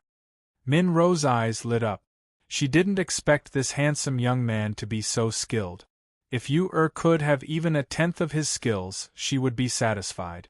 Shi Qing was overjoyed. He cupped his hands and said, "So you are the Prince Song who entered the Qing court alone to assassinate Kangxi. I have admired you for a long time. Now that I've met you, you are indeed a young hero." Song Qingshu quickly replied, "The rumors were exaggerated. Besides, I failed in the end. I don't deserve Hero Shi's praise. On the other hand, you and your wife have been chivalrous in Jianghu for many years. Song Mao admires you very much. Young master, you are wrong. Shi Qing waved his hand. My wife and I are chivalrous, but we are just little heroes. As the saying goes, chivalrous people serve their country and their people. Young master, you have aroused the passion of the Han people. You are much more useful than us. Hey, are you done? Don't you feel sick flattering each other? The South Sea crocodile deity put on a disgusted expression. Although he knew that Song Qingshu's martial arts were much better than his, he had always been careless and said whatever came to his mind. Looking at this adorable creature from the demigods and semidevils, Song Qingshu smiled slightly and didn't seem to be angry. I want to flatter you too, but from top to bottom, whether it's martial arts or style, I really can't find anything for me to flatter you about. It's not like I can flatter you until the back of your head protrudes. The South Sea crocodile deity was startled. He chuckled and said, Pretty boy, you actually know that the back of our heads protrude. I really admire you. Seeing that he didn't admire Song Qingshu's martial arts but this kind of inexplicable thing, the people in the room couldn't help but secretly laugh. Duan Yanqing coughed and asked in a deep voice, Speaking of this, I would like to ask you. When I was in the Five Poisons sect, it was you who recruited me into the Manchurian Qing stick. Now you have done this kind of thing. How can I live with myself? Don't worry, Mr. Duan. It's up to you to decide whether to stay or leave the stick. Now Kangxi is short of martial arts masters. I think he won't embarrass you because of me. As for today's matter, I won't embarrass you today for the sake of our past relationship. Song Qingshu thought in his heart, now that Kangxi in the Forbidden City is one of us, it's good for Duan Yanqing to continue to stay in the stick. He is indirectly working for me. But I can't persuade them to stay in the stick openly. After all, I still have to consider the psychological feelings of Miao Rinfeng and the black and white sword. Forget it. Duan Yanqing's expression was uncertain. Finally, he let out a long sigh. At first, he agreed to join the stick because Song Qingshu promised to help him restore his country. Now that Song Qingshu had left, who knew what Kangxi was thinking? With your current martial arts, you still failed to assassinate Kangxi. I don't know how many mysterious masters are hidden in the Qing court. Song Qingshu was shocked, but he said calmly, Mr. Duan, you don't have to belittle yourself. The reason why Song Mao failed was that he didn't expect that there was a eunuch with superb martial arts hidden in the palace. That's why he failed on the verge of success. With Mr. Duan's martial arts, I'm afraid there are few people in the Qing court who can be your opponent, except for that eunuch. By the way, Song Qingshu didn't want to get entangled in this issue. Why didn't you guys organize the Yinchuan princess's betrothal contest in Xixia? Why did you come all the way to Kaifeng? Duan Yanqing asked in surprise. Don't you think Prince Song knows about it? Know about what? Song Qingshu looked puzzled. Seeing that his expression didn't seem to be fake, Duan Yanqing explained, Not long ago, the king of my country announced that the betrothal contest would be postponed for a year. How could such a big thing be postponed? Song Qingshu was dumbfounded. It should be known that the Xixia country had already announced this matter to the world. Now that it was postponed, how could the country keep its face? The king of my country also had no choice. Duan Yanqing sighed. His expression was full of helplessness and resentment. 337294925. Chapter 356. Seeing his expression, Song Qingshu's heart skipped a beat. Did something happen in the Mongols? Young Master Song's eyes are indeed like a torch, Duan Yanqing nodded. Originally, in order to allow Prince Su Liewu of the Mongolian Western Expedition to have enough time to rush back from the far west, my country had already arranged for the marriage to be held very late. Who knew that not long ago, Zulwu was seriously injured by an assassin on his way to the betrothal. He is now carefully recovering and will not be able to participate in the betrothal. So the betrothal of Western Xia is fake. The real plan is to marry the princess to Zulwu. Miao Renfeng sneered. A hint of anger flashed between Duan Yanqing's brows, but he didn't show it in the end. Hero Miao, you're wrong. Western Xia is only a small country at the border. It's sandwiched between a few major powers, and it only seeks to protect itself. Now that the Mongolians are the most powerful, my country's monarch won't take the risk of offending them and inviting a military disaster. Although Western Xia and the Mongols had always been at war, they were only small skirmishes on the border. They had not yet shed all pretense of cordiality. The competition between the Mongol princes for the throne was becoming more and more intense. Whoever could marry the princess of Western Xia would gain an external ally, which would greatly benefit the future struggle for the throne. Therefore, the princes were determined to win the betrothal. Western Xia understood this as well, and it was not as if they did not want to form an alliance with the Mongols through marriage. After all, if the emperor's son-in-law became the Mongol Khan, then Princess Yin Chuan would become the Mongol empress and the Western Xia would be protected. As for which prince to choose as the son-in-law, Western Xia had not yet decided. After all, each prince was very powerful and had their own advantages. No one knew who Temujin had his eyes on.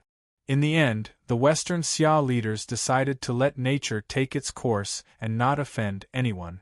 The princes would have to rely on their own abilities to marry the princess. Who knew that Zulwu would be assassinated on the way? If Western Xia held the betrothal according to their previous plan, then they would be offending Zulwu. If Zulwu became the Mongol Khan, then Western Xia would be destroyed. Although Kublai and Ali Buj were dissatisfied with the delay, their brother was seriously injured and it was not convenient for them to talk about marriage. Therefore, they did not want to offend the two. As for offending the rest of the young talents in the world, it was not within the Western Xia's consideration. Song Qingshu had been in the upper echelons of the Manchurian Qing dynasty for a long time. His grasp of the country's decision-making was far beyond that of Miao Renfeng and the rest of the Jianghu. Right now, he was puzzled about something else. He looked at Duan Yanqing and asked, Su Liewu dominates the West and has many experts under his command. I wonder who it was that managed to successfully assassinate him? Song Qingshu had been away from the Forbidden City for some time, so he was unable to share a lot of information about the Qing court. Does Prince Song know about the Persian Ming dynasty? Duan Yanqing asked. Song Qingshu was shocked. If it was the Persian Ming dynasty, then there was nothing to be surprised about. They definitely had the ability to do so. Legend has it that the Ming dynasty came from Persia. The Ming revered Mani and the Great Elder, the Old Man of the Mountain Huashan, all have unfathomable abilities. Especially the assassin sect under Huashan. They are a professional assassin alliance. They receive payment and specialize in assassinating important officials in the Middle East, Egypt, and even Europe. Because their base is in the mountains, the endless fortresses are like the horns of the mountains. The imperial courts have always been unable to do anything to them. Duan Yanqing had never heard of Europe, Egypt, and other places that Song Qingshu mentioned. He did not care too much and said directly, That's right. The Ming dynasty of the Central Plains is growing stronger day by day under the leadership of Zhang Wuji. Even the Mongols are having a headache. Rumor has it that the Ming dynasty of the Persia is 10 times stronger than the Ming dynasty of the Central Plains. Now the Mongols are in trouble. He could not hide the gloating in his tone. However, Song Qingshu was recalling the history of his previous life. In that world, Su Liewu led 100,000 troops into the mountains and forcibly destroyed the fortresses of the assassin sect. In the process, the assassin sect organized nearly 1,000 assassinations to assassinate Menk and Su Liewu. Unfortunately, they all failed. In the end, the masters of the sect led the remaining members to surrender. However, they were all executed by Su Liaowu. Song Qingshu could not help but sigh. He did not know if the assassination of Su Liaowu by the Ming dynasty of Persia had triggered this historical event. Then why did you come to Kaifeng? Song Qingshu suddenly asked. Duan Yanqing explained. This time, the imperial court of the Qing dynasty sent 100,000 troops to completely destroy the Golden Snake Camp of Shandong. The Golden Snake Camp sent out invitations to heroes from all over the world. They also promised that whoever could help them get through this crisis would be elected as the new Golden Snake King. I'm afraid that the four of you can't be considered heroes. Shi Qing laughed disdainfully. The four great evildoers were infamous. Moreover, he had just personally witnessed their despicable methods. Naturally, it was hard for Shi Qing, who hated evil as if it were his mortal enemy, to have a good impression of them. Duan Yanqing laughed coldly. Although we can't be considered heroes, we are the best at so-called heroes. Everyone, for the sake of Song Mao, let's all take a step back. Hearing this, Song Qingshu's face darkened. On one side, there was a latent member, who was also his power. On the other side there were chivalrous people. He did not feel that it would be good to hurt either of them. Yun Zhonghe propped up his chin and looked at Min Ro lecherously. Hehe, if not for Prince Song's protection, your wife would have already gone to hell with me. You wouldn't have the energy to talk big here. Min Ro was so angry that her delicate body trembled slightly. Tears streamed down her face uncontrollably. Shi Qing was so angry that his whole body was trembling. Song Qingshu's face darkened. He struck his palm at Yun Zhonghe from a distance. Yun Zhonghe felt as if his chest had been hit by a hammer. He spat out a mouthful of blood. You swore on Mount Hua. Otherwise, you would be struck by lightning and die. The reason why I let you go today is because I feel that retribution is just. Don't force me. Yun Zhonghe snorted coldly, but did not dare to refute. A trace of resentment appeared in his eyes. Prince Song bullied my fourth brother like this. What should we do? Yi Ernyang laughed delicately. For so many years you have stolen a baby every day. When you are tired of it, you kill it and steal another baby. Your sins are even greater than Yun Zhonghe's. I didn't cause you any trouble, but you insisted on standing up for me. Song Qingshu sneered. Yi Ernyang did not mind. She had a fearless look on her face. Our nickname is the Four Great Evildoers. If we don't do things that you righteous people find shameful, how can we live up to our nickname? Song Qingshu felt very strange when he saw that Yi Ernyang was completely unafraid of him turning hostile. Suddenly 2 clangs rang out. Shi Qing and Min Ro, who were not far away, could not hold their swords. The black and white swords fell to the ground. Their bodies were also on the verge of collapsing. On the other side, Miao Renfeng's face also changed. Her whole body trembled. She quickly retreated to a corner of the wall. Only then did she not fall to the ground. However, she could no longer hold her daughter firmly in her arms. Father, Lan Er's whole body is weak. I can't even lift my hands. Miao Ruolin said weakly. Her small body leaned against her father's side. Song Qingshu's body swayed. He suddenly felt his whole body's strength disappear. He could not help but turn pale with fright. Grieving wind softening.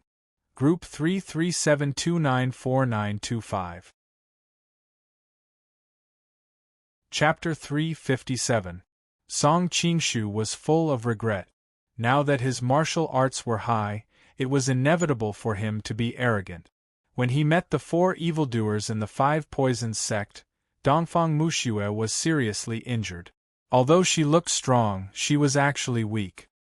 He had also lost his martial arts, so he was very vigilant and could guard against the sorrowful wind paralysis in advance. Now that his martial arts could crush his opponent, Song Qingshu was not as careful as before. He actually forgot that the 4 evildoers still had the unique skill of sorrowful wind paralysis. The sorrowful wind paralysis was a colorless and odorless poisonous gas. It was made from poisonous substances collected from the Great Snow Mountain and the Valley of Happiness in Shishia. Usually it was kept in a bottle. When it was used, the person's nose would be stuffed with the antidote. When the bottle was opened, the poisonous water would come out like a breeze. No matter how clever one was, he would not be able to detect it. When the eyes stung, the poisonous gas had already rushed to the brain. After being poisoned, tears would fall like rain, which was called sorrow. When the whole body could not move, it was called softness. Without the characteristic of tears, it was even more difficult to guard against. Although the joyful genuine qi that Song Qingshu practiced could make him immune to any aphrodisiac in the world, it could not do anything to other poisons. Although he could use his internal energy to protect his body and force out ordinary poisons, the sorrowful wind paralysis was originally targeted at internal energy masters. Naturally, he could not force it out with his internal energy. I wonder if Zhao Min's fragrant tendon-weakening powder has any effect on me. Song Qingshu was still in the mood to think. In the original work, Duan Yu was immune to all poisons because he ate a giant red toad. Zhang Wuji was immune to all poisons because he practiced the Nine Yang scripture. But I am in a bad situation because I have no toad to eat and my internal energy immunity is too narrow. Maybe I can even trick the heroine into helping me. Actually, I am not that bad. Duan Yu ate a giant red toad and his whole body is poisonous. I wonder if he will poison his wife to death when they consummate their marriage. In order to be immune to all poisons, I have to stay away from women for the rest of my life. It is really boring. Although the Nine Yang divine art that Zhang Wuji practices can make him immune to poisons, it doesn't have a pleasant cultivation process like the delightful Zen art. One should not be too greedy. Duan Yanqing couldn't help but be surprised and bewildered when he saw Song Qingshu had a silly smile on his face. Could it be that he wasn't poisoned? If he were to rush forward recklessly, the outcome would be disastrous. Prince Song is really elegant. He is poisoned, but he can still smile and be so open-minded. The four fiends all had the same thought. When they saw Song Qingshu standing there without falling, none of them dared to step forward. The grieving wind softener isn't a poison that kills upon contact with blood. It just makes people feel weak all over. The antidote is with you, so why should I put on a look of despair? Song Qingshu said in a clear voice. On one hand, it was to appease Miao Renfeng and Shi Qing. On the other hand, it was to remind Icy Snow, who was in the inner room, to be careful of the colorless and odorless sorrowful paralyzing wind, and to seize the antidote from the four evildoers. There was no sound coming from the inner room. Song Qingshu heaved a sigh of relief. It seemed that Icy Snow understood his intention. When the four evildoers heard Song Qingshu's words, they thought that he was going to seize the antidote. They couldn't help but take a step back and looked at him warily. After a long time, when Duan Yanqing saw that Song Qingshu didn't move an inch, he laughed and said, "So, Prince Song is poisoned. Otherwise, with your martial arts, it wouldn't be difficult for you to seize the antidote. Mr. Duan is worthy of being an ambitious and ruthless person. You see the problem so clearly. Song Mao admires you, very much." Song Qingshu smiled faintly. When he heard Duan Yanqing admit it, Duan Yanqing became suspicious and didn't dare to step forward. On the other hand, Yunzhong he smiled lecherously and said, "Boss, it's actually very easy to test whether this kid is poisoned or not." Following his gaze, Duan Yanqing saw Min Ro lying on the ground with a terrified expression. Duan Yanqing thought to himself, with Song Qingshu's character, if he isn't poisoned, there's no reason for him to let fourth brother take advantage of this woman and not make a move. It's good to let him try. Anyway, with fourth brother's lightness skill, it's not difficult for him to escape. Even if he dies in Song Qingshu's hands, I won't have to take the risk myself. In fact, Duan Yanqing knew very well that Song Qingshu was most likely poisoned. Otherwise, with his martial arts, he wouldn't have gone through so much trouble. However, he was afraid of Song Qingshu's powerful martial arts. He was worried that Song Qingshu hadn't completely lost his ability to fight and was waiting for him to approach to deal a fatal blow. Therefore, he didn't dare to step forward. Yunzhong he was willing to test Duan Yanqing, which was exactly what Duan Yanqing wanted. Seeing Duan Yanqing nod slightly, Yunzhong he held the silver crane claw in his arms and rubbed his chin as he leaned toward Min Ro. Little girl, it seems that you still can't escape from me today. Don't worry, I'll take good care of you later. Shameless man, how dare you? Shi Qing glared at him. He had always been a righteous man. Now that he was poisoned, he had some power. Yunzhong he was so frightened that he stopped in his tracks. But he quickly reacted and couldn't help but fly into a rage. Why wouldn't I dare? I've played with many women in my life, but it's the first time I've played with her in front of her husband. TSK, I can't take it anymore. I'm excited just thinking about it. Hero Shi, look at how serious you are. You must be extremely boring in bed. Today, I'll let you broaden your horizons. Take a look at how I, the old crane, can make your wife so happy. Seeing him approaching, Min Ro's body trembled. She looked at her husband in despair. Senior brother. Shi Qing's teeth were about to shatter. He didn't know where he got the strength, but he suddenly jumped up and slapped Yunzhong he's head. However, he had used up all his strength to stand up. His palm was weak and didn't pose any threat. Yunzhong he kicked him back. Seeing Shi Qing lying on the ground and vomiting blood, he said with hatred, "That kick just now has already sent you to hell." He was also very curious. He didn't know how Min Ro's body would react with her husband watching. "Father, that goatee is a big bad guy. Hurry up and save that beautiful auntie." Miao Rulin didn't know that her father was also poisoned. Seeing Yunzhong he's actions, she couldn't help but feel indignant. Miao Renfeng's face was full of anger. "Yunzhong he, the black and white dual swords are from the Shangqing Temple," she snorted. "They have many highly skilled fighters, and they are closely related to the Wu Dang Pai. If you offend Madame Shi today, I'm afraid the Wu Dang Pai and Shangqing Temple will hunt you down to the ends of the earth." We, the four great evildoers of Shangqing Temple, are not afraid. As for the Wu Tang clan, that old bastard Zhang Sanfeng is indeed amazing, but your father is far away in the western Xia. I don't think he can do anything about it, ha ha. Yunzhong he laughed arrogantly. Master Miao should be more worried. The black and white dual swords have the backing of the Wudong sect. You're all alone. Who would avenge you? I, Old Crane, will definitely not let go of such a beauty like your daughter. Hey, Old Four, you won't even let go of such a young girl. Are you even human?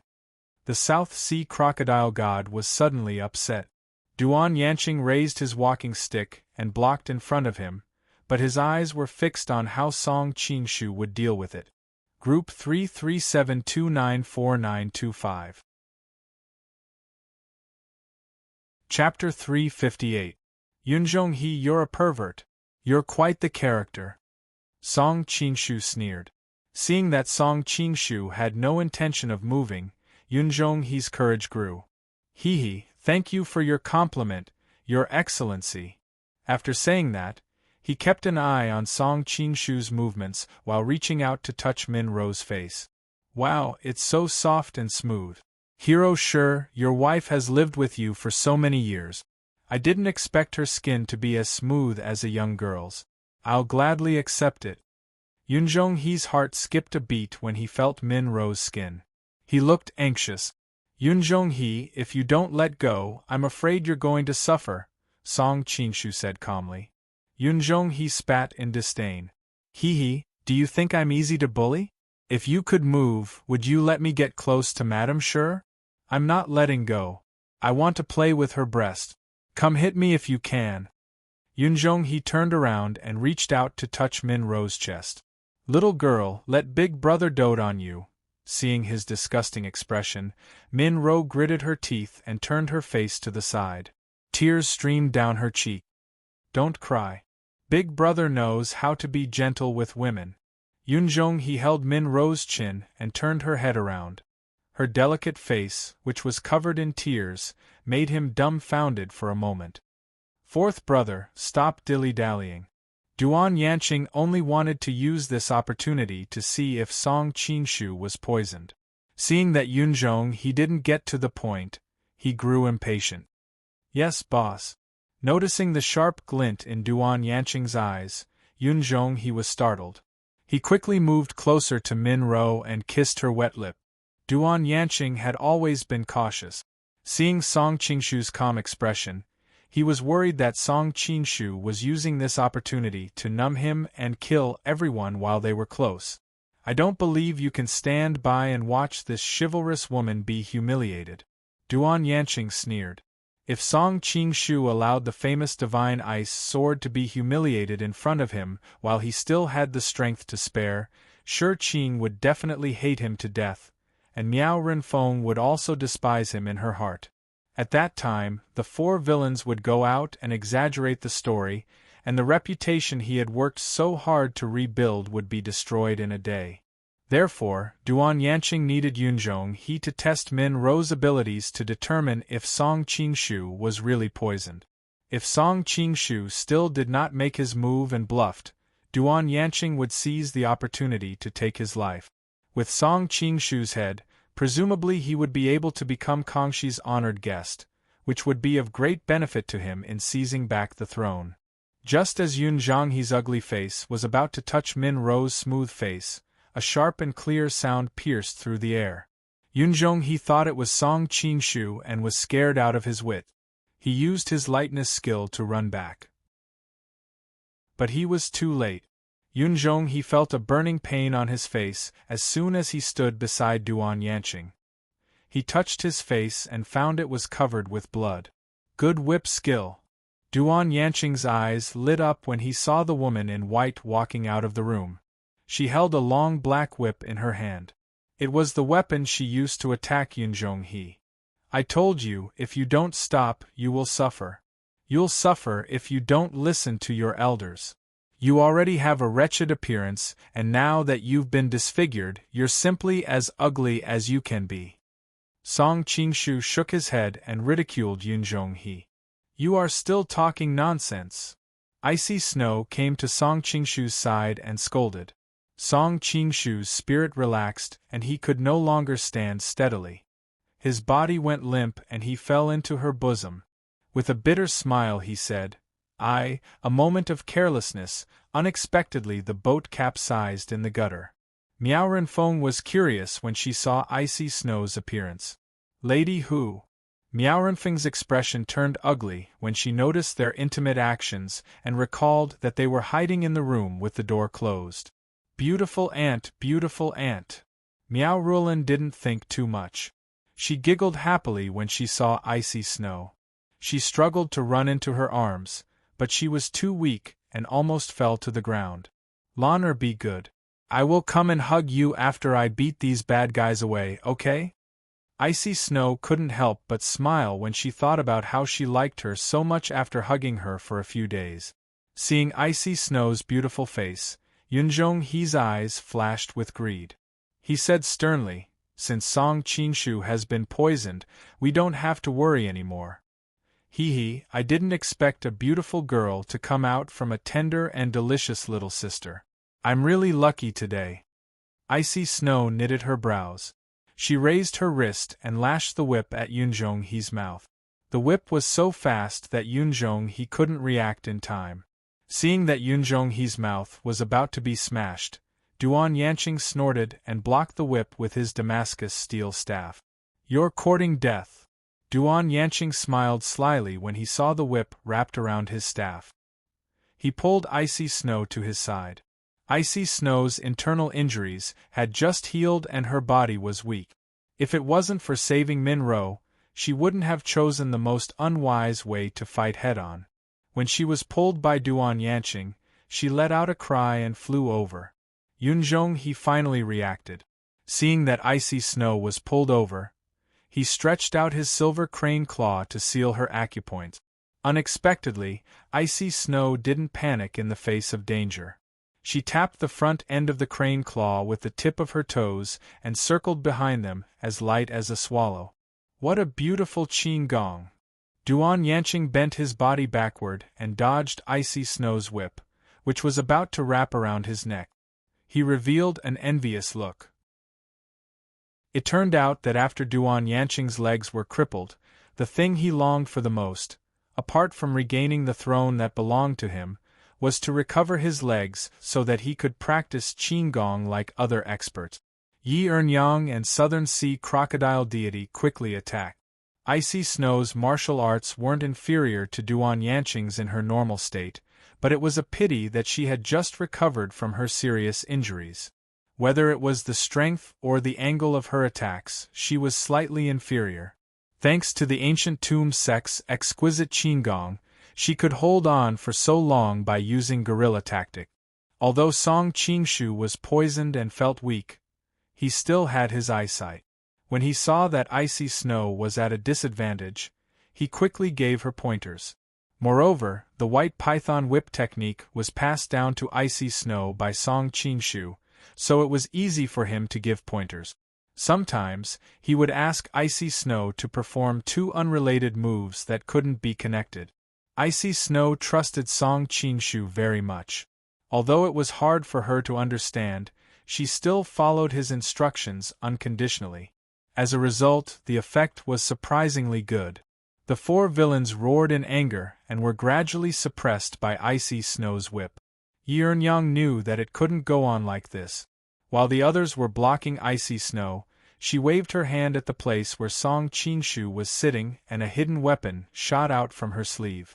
Group 337294925. Chapter 359. Icy Snow had been on guard against anyone trying to harm Song Qingshu. Seeing this, she hurriedly flicked her whip and knocked down Yi Ernyang's hidden weapon. It turned out to be a silver baby bracelet. But with this distraction, Icy Snow's defense was wide open and she was immediately forced into a difficult situation by the four villains. Duan Yanqing seized a gap and tapped Icy Snow's shoulder with the solitary yang finger. Icy Snow screamed and hurriedly retreated to Song Qingshu's side. She felt that half of her body was numb. She could no longer stand and fell into Song Qingshu's arms. Icy Snow's whip technique was exquisite and her lightness skill was outstanding. Yi Ernyang was worried that there would be an accident. She hurriedly followed up and sealed all the major acupoints in Icy Snow's body. Yi Ernyang, do you want to know where your son who was taken away from you is now? Song Qingshu quickly whispered as she approached. A strange look flashed in Yi Ernyang's eyes, but she didn't show it. She gave him a deep look and retreated to one side. Hey, Yunzhong-he looked at the two people who fell together and said, "Little lady, I, Yunzhong-he, am really lucky with women today." Seeing Icy Snow naturally fall into Song Qingshu's arms, Yunzhong-he's eyes flashed sharply and said, "Let's get rid of you first." He almost died in Song Qingshu's hands several times and was forced to swear a poison oath.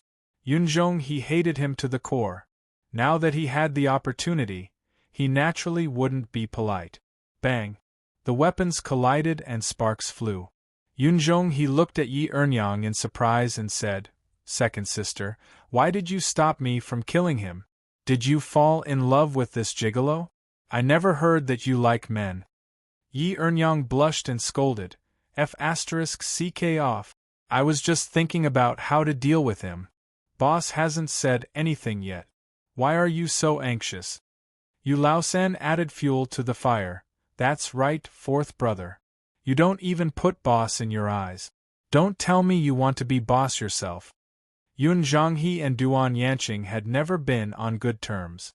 Yun Zhonghe glared at him and hastily explained to Duan Yanqing, "Boss, I definitely didn't mean that. I hope boss can tell me how to deal with this person." Duan Yanqing nodded slightly and walked up to Song Qingshu with the help of his walking stick.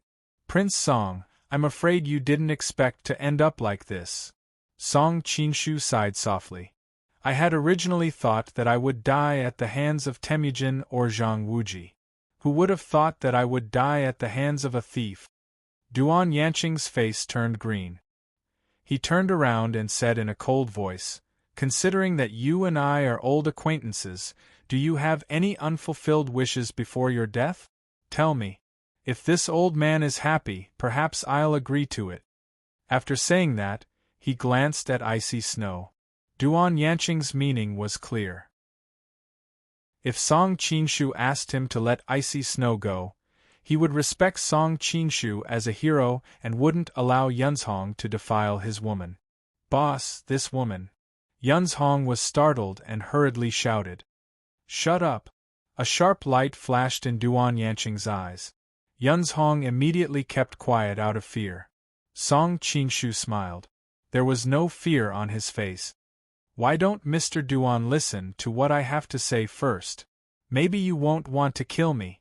Duan Yanqing didn't mind. Why don't you say it? But no matter how glib your tongue is, you won't be able to escape death today. That's not necessarily true. Song Qinshu smiled and recited a sentence. It sounded like a poem, but it wasn't. Duan Yanqing's expression changed drastically.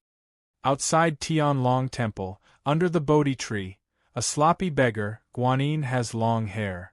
Everyone in the room was confused. Only Duan Yanqing could understand what he was saying. A trace of tenderness flashed in his eyes, followed by a trace of nostalgia. Suddenly, his expression turned fierce. He stared at Song Qinshu and asked, You know where she is? Not only do I know where Goddess Guanyin is, but I also know that she gave birth to a son, Song Qinshu said lightly. Everyone in the room was surprised. They didn't understand what the two were talking about. How could Goddess Guanyin have a son? They even thought that Song Qinshu was blaspheming against the god. Son. Duan Yanqing almost lost his footing. His throne was taken away. He lived in the dark mud and lived a life worse than a dog's. Goddess Guanyin, who gave alms outside Tianlong Temple, was the only light in his life. Now that he heard that he might have a son, his heart was suddenly filled with mixed feelings. He was happy and at a loss. Boss. The other three villains saw Duan Yanqing suddenly stunned and hurriedly called out. Duan Yanqing finally came to his senses. He looked into Song Qinshu's eyes. Where are they? Song Qinshu shook his head. If I tell you now, won't I be seeking my own death? Duan Yanqing understood that Song Qinshu was planning to use this secret to make a deal with him. His complexion suddenly changed. It was obvious that he was struggling in his heart. On one hand, he wanted to know the whereabouts of the celestial concubine. On the other hand, he was worried about Song Qinshu's martial arts. If he offended him this time, how could they survive after he recovered? Yi Ernyang hesitated for a moment. Suddenly, she stepped forward and said, Boss, we have never had any enmity with this Prince Song. After he assassinated Kangxi, his reputation in the martial arts world is extremely high. Why should we make this unprofitable deal? It turned out that Yi Ernyang thought of what Song Qinshu said just now. She understood that he probably knew the whereabouts of her missing child. She was worried that Duan Yanqing would kill him directly. She might not be able to find her son for the rest of her life. As for whether Song Qinshu would find trouble with them after he recovered, it was not worth mentioning in front of the power of a mother's love. Of course, all of this couldn't be known by the other three evildoers. Therefore, Yi Ernyang found another plausible reason. I say, Ernyang, this is not like your character. Could it be that, as fourth brother said, you have taken a fancy to this gigolo? The southern sea crocodile deity had no shrewdness. He said whatever he thought of carelessly. That's right, boss. If we let this guy go, I'm afraid we will die miserably in the future. His martial arts are so high. Yunzhong, he was scared out of his wits. Among the four evildoers, he was the one who had offended Song Qinshu the most. How could he let Song Qinshu escape? Song Qingshu snorted and said, even if Song Mao wants to take revenge in the future, he will only look for you. Duan Yanqing hesitated for a long time. Finally, he made a decision. He laughed coldly and said, Prince Song, your martial arts are too high. I don't dare to let the tiger return to the mountain and leave behind future troubles. As for that goddess of mercy, since I know that what happened that year was not a dream, I naturally have a way to find out who she is. You don't have to worry about it. Since you told me this news before you died, I will kill your female companion and bury her with you. I guarantee that she will not be defiled. Then I really have to thank you. Since things had come to this, Song Qingshu didn't want to say anything more. He turned his head to look at Icy Snow. He saw that she was also looking at him tenderly and sweetly. The two looked at each other and smiled. Duan Yanqing raised his walking stick and propped it on Song Qingshu's chest. Do you have any last words? Can I trouble Mr. Duan to pass a message to the Amei faction? Tell their faction leader not to die for me, Song Qingshu said with a smile. Bah! Who will die for you? A tender reprimand immediately came from outside the door. 337294925. Chapter 360. A group of female disciples entered one after another, drawing their swords and surrounding the four great evildoers. Then, a graceful and elegant young girl slowly walked in. Duan Yanqing saw that these women were dressed in the Amei faction's uniform and frowned. Are you the leader of the Amei faction, Miss Zhou? Yes, I am. Nice to meet you, Mr. Duan. Zhou Jiruo's voice was cold and emotionless. No one could tell what she was feeling. Wow, so many women came at once. I Yun Zhonghe can't take it. Looking at Zhou Jiruo's face, Yun Zhonghe laughed presumptuously. Zhou Jiruo's face darkened. Yi Ernyang reminded her, be careful, fourth sister. But it was too late. Zhou Jiruo moved like a ghost and appeared in front of Yun Zhonghe. She stretched out her hand and grabbed him. Her 5 fingers were as white as jade with a layer of strange crystal color. It was the famous 9-yin white bone claw. Yun Zhonghe hurriedly used his lightness skill to dodge to the side. Although his throat was avoided, his shoulder was still grabbed by Zhou Jiruo. His skin was torn and blood gushed out. Zhou Jiruo was about to destroy his arm, but Duan Yanqing had already reacted. He raised his steel staff and stabbed at her back. She kicked Yun Zhonghe's body, and using the recoil, she swung her waist and moved 3 feet away in the air. Duan Yanqing complained in his heart. In order to save Yun Zhonghe, he used the strategy of besieging Wei to save Zhao. Because he was afraid of Zhou Jiruo's swift movement, he didn't hold back his strength. He didn't expect that Zhou Jiruo would move to the side, so he stabbed at Yun Zhonghe. Yun Zhonghe had just escaped death from Zhou Jiruo. Before he could take a breath, he found the steel staff in front of his chest. He was so scared that he almost pissed his pants. Duan Yanqing thought that he needed help to seize the throne. Although Yun Zhonghe's death was not a pity, he was a rare confidant. It would be a pity to kill him. In the blink of an eye, Duan Yanqing moved his iron staff a few inches away and stabbed it into the floor beside him, causing sparks to fly everywhere.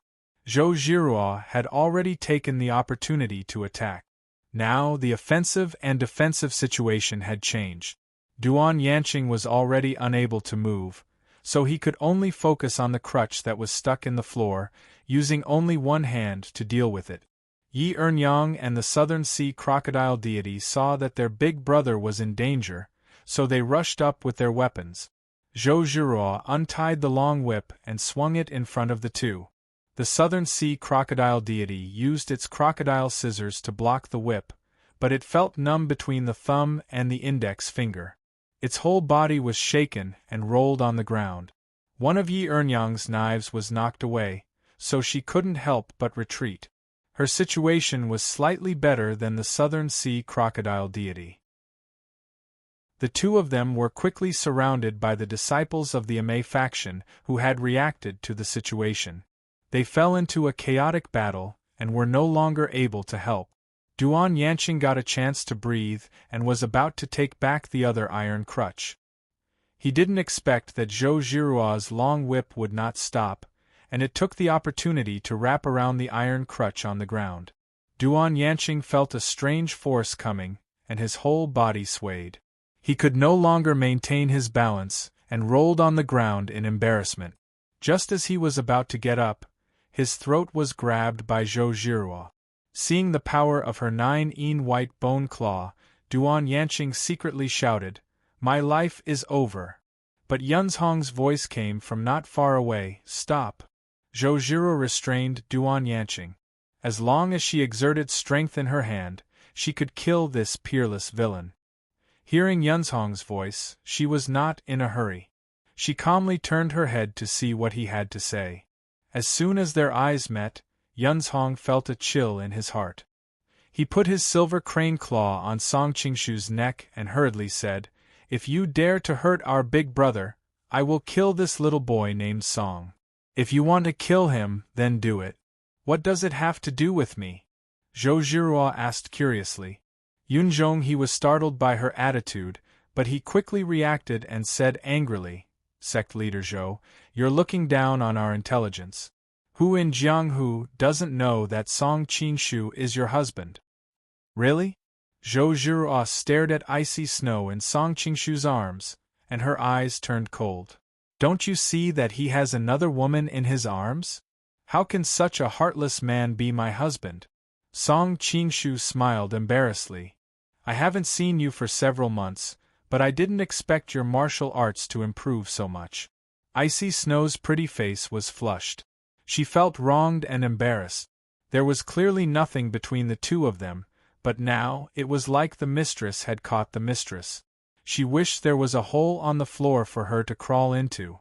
Yunzhong was also startled and subconsciously retorted, "Isn't it normal for a man to have 3 wives and 4 concubines?" Song Qingshu smiled with relief. "Yunzhong, you finally said something reasonable after such a long time."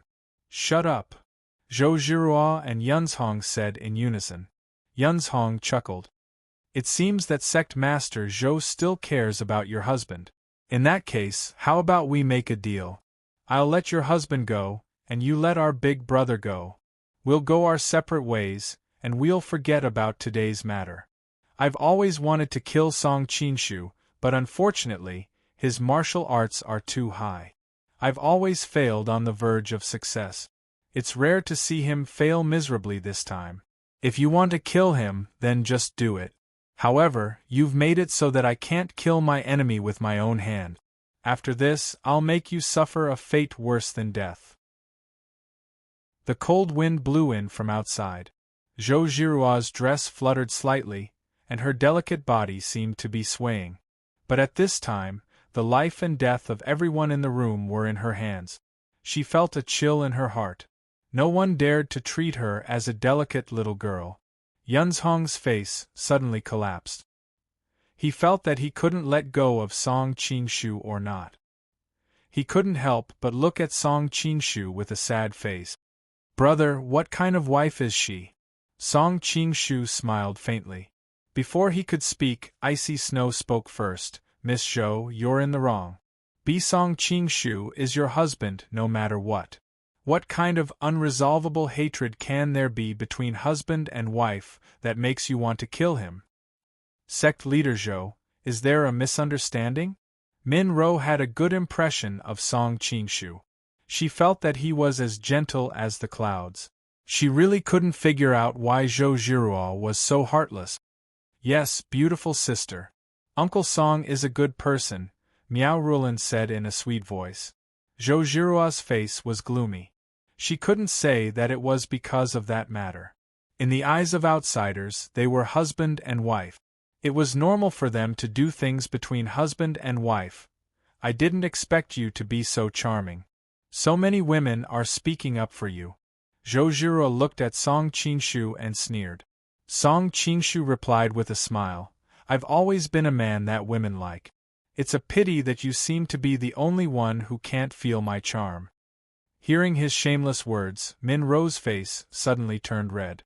Icy Snow was also secretly shocked. Miao Rulan chuckled and said, "Shameful. Uncle is really shameless. Yunzhong, as long as you kill the woman in Song Qingshu's arms, I can consider letting you live." Zhou Zhirua pondered for a moment and suddenly said. Chapter 361. As soon as he said that, everyone in the room was shocked. Yunzhong he smiled strangely and said, "Song, I was quite jealous of you. Every time I met you, you were accompanied by an outstanding beauty. All the flowers I've picked in my life can't even compare to one of them. Now I know that it's not that easy to enjoy the bliss of having multiple partners." "You're talking a lot of nonsense. Can you kill Yunzhong he or not?" Zhou Zhirua snorted coldly. "Zhirua, are you serious?" Song Qingshu said in a deep voice. "Do I look like someone who jokes casually?" Zhou Zhirua's voice was cold. "It's fine if you don't kill her, but you have to die in her place." Song Qingshu's expression changed slightly at first, but he calmed down and nodded calmly. "All right. You're willing to die for this woman." Zhou Zhirua was inexplicably angry. "When my meridians were broken, you must know what happened between us. The world is so big, but there's no place for me. Fortunately, I met Icy Snow who saved me and accompanied me to find a way to heal my meridians. I can't repay this kindness even if I die 10,000 times. I've already earned it by dying once." Song Qingshu looked at Icy Snow with tenderness in his eyes. "Uncle." Icy Snow's heart trembled when she saw Song Qingshu's sincerity. She actually didn't call him uncle. You want to die for her, but I won't let you have your way." Zhou Zhirua was irritated. She angrily rebuked Yunzhong he. "Why aren't you making a move? Do you want to kill your boss?" "No, no, no." Yunzhong he hurriedly shouted, but he was cursing in his heart. The situation before him was obviously a fight between two women, but he had no choice but to get involved. Judging from Zhou Zhirua's appearance, she would definitely be reluctant to kill Song Qingshu later. If he killed that woman, Song Qingshu might not do anything to his woman after he recovered, but he would definitely chase him to the ends of the earth. King Song Qingshu, why don't you just play with a woman's body like me? Why do you have to talk about feelings with a woman? You've caused me to suffer. Zhirua, if you really do this, I'll hate you for the rest of my life." Song Qingshu faintly sighed. Zhou Zhirua's heart felt as if it had been struck by a heavy blow. Hesitation appeared on her face, but when she recalled that she had traveled thousands of miles to find him, only to find that he was deeply in love with another woman, her hesitation was quickly replaced by anger. She coldly said, "I remember saying this to you before." It turned out that the Golden Snake Camp had sent out invitations to the heroes. The Amei sect was a famous Orthodox sect in Jianghu. Naturally, they received the invitations as well. Since Zhou Zhirua left the Forbidden City last time, she had been practicing Nine Sutra in closed-door training in order to avenge Song Qingshu one day. Zhou Zhirua couldn't sit still anymore when the disciples of her sect brought the news of the Golden Snake Camp. Because she knew Song Qingshu's plan in the Forbidden City last time, she knew that Song Qingshu was likely to be in Shandong during this period of time. With a surge of passion, she brought her disciples all the way here, saying that she wanted to help the Golden Snake Camp. However, she had other expectations in her mind. Unexpectedly, when she saw Song Qingshu, he was holding another woman in his arms. Song Qingshu was silent. Seeing Yunzhong approaching Icy Snow slowly, he suddenly said, "Yunzhong, come closer. I have something to say to you." Seeing that Zhou Zhirua didn't respond, Yunzhong bent down hesitantly. Song Qingshu whispered, "Now that we have a common enemy, why don't we make a deal? You give me the antidote of the sorrowful wind softening poison, and I'll help you save Duan Yanqing. Then, I'll let bygones be bygones. What do you think?" Yunzhong was moved. He had dealt with Song Qingshu several times before. He knew that Song Qingshu was a man of his word.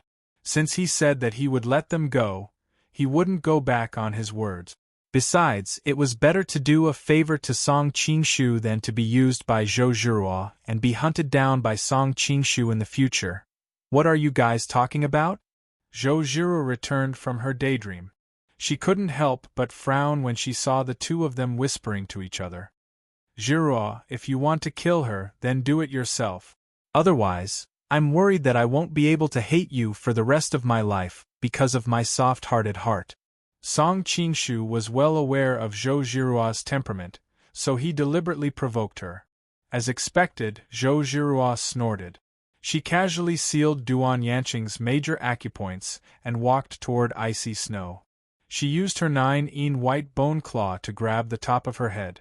Just now, Yunzhong He took advantage of the fact that his figure was blocking Zhou Zhiruo's line of sight to secretly take out the antidote and swirl it around Song Qingshu's nose. Although Song Qingshu's internal energy had not completely recovered, it was not difficult for him to subdue Zhou Zhiruo. However, Song Qingshu didn't make a move. He was just accumulating his strength and waiting. When Zhou Zhiruo's fingers touched icy snow's hair, Song Qingshu was about to make a move. However, Zhou Zhiruo suddenly stopped. She looked at Song Qingshu with a complicated expression. Seeing his solemn expression, Zhou Zhiruo sighed softly. Even you think that I'll really kill her? Immediately, he became dispirited and waved his hand at Yunzhong He. Take your boss and get lost. Yunzhong was stunned. He didn't expect such an ending. An inexplicable anger rose in his heart, but he didn't dare to show it. He could only take a deep look at Song Qingshu. When he saw that Song Qingshu didn't say anything, he nodded knowingly and didn't expose him. When he was about to leave, the sound of weapons falling to the ground was suddenly heard in the room. As far as the eye could see, the female disciples of the Amei faction were paralyzed on the ground. Zhou Zhiruo also felt that her strength was disappearing. She turned pale with fright. Sorrowful winds softened her. It turned out that second Mother Yi had secretly opened the bottle of grieving wind softener. Originally, after Zhou Zhiruo came in, the situation of the whole room was under her control. Second Mother Yi didn't have the opportunity to poison Zhou Zhiruo. It was a pity that Zhou Zhiruo's mind was distracted just now, and Second Mother Yi found an opportunity when she was distracted. Seeing the situation reversed, Yunzhong was delighted. Before he could cry out, he suddenly felt numbness in his waist. He couldn't stand and fell. When he fell, he saw Song Qingshu's meaningful smile. Then he remembered that he had just sniffed the antidote. Naturally, he wouldn't be poisoned again. Yunzhong wanted to remind his companions, but his acupoints were sealed by Song Qingshu's fingers. He couldn't open his mouth at all.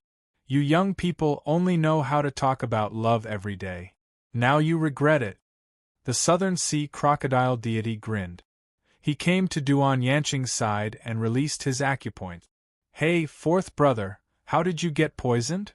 Second Mother Yi walked forward and pretended to give the antidote to Yunzhong.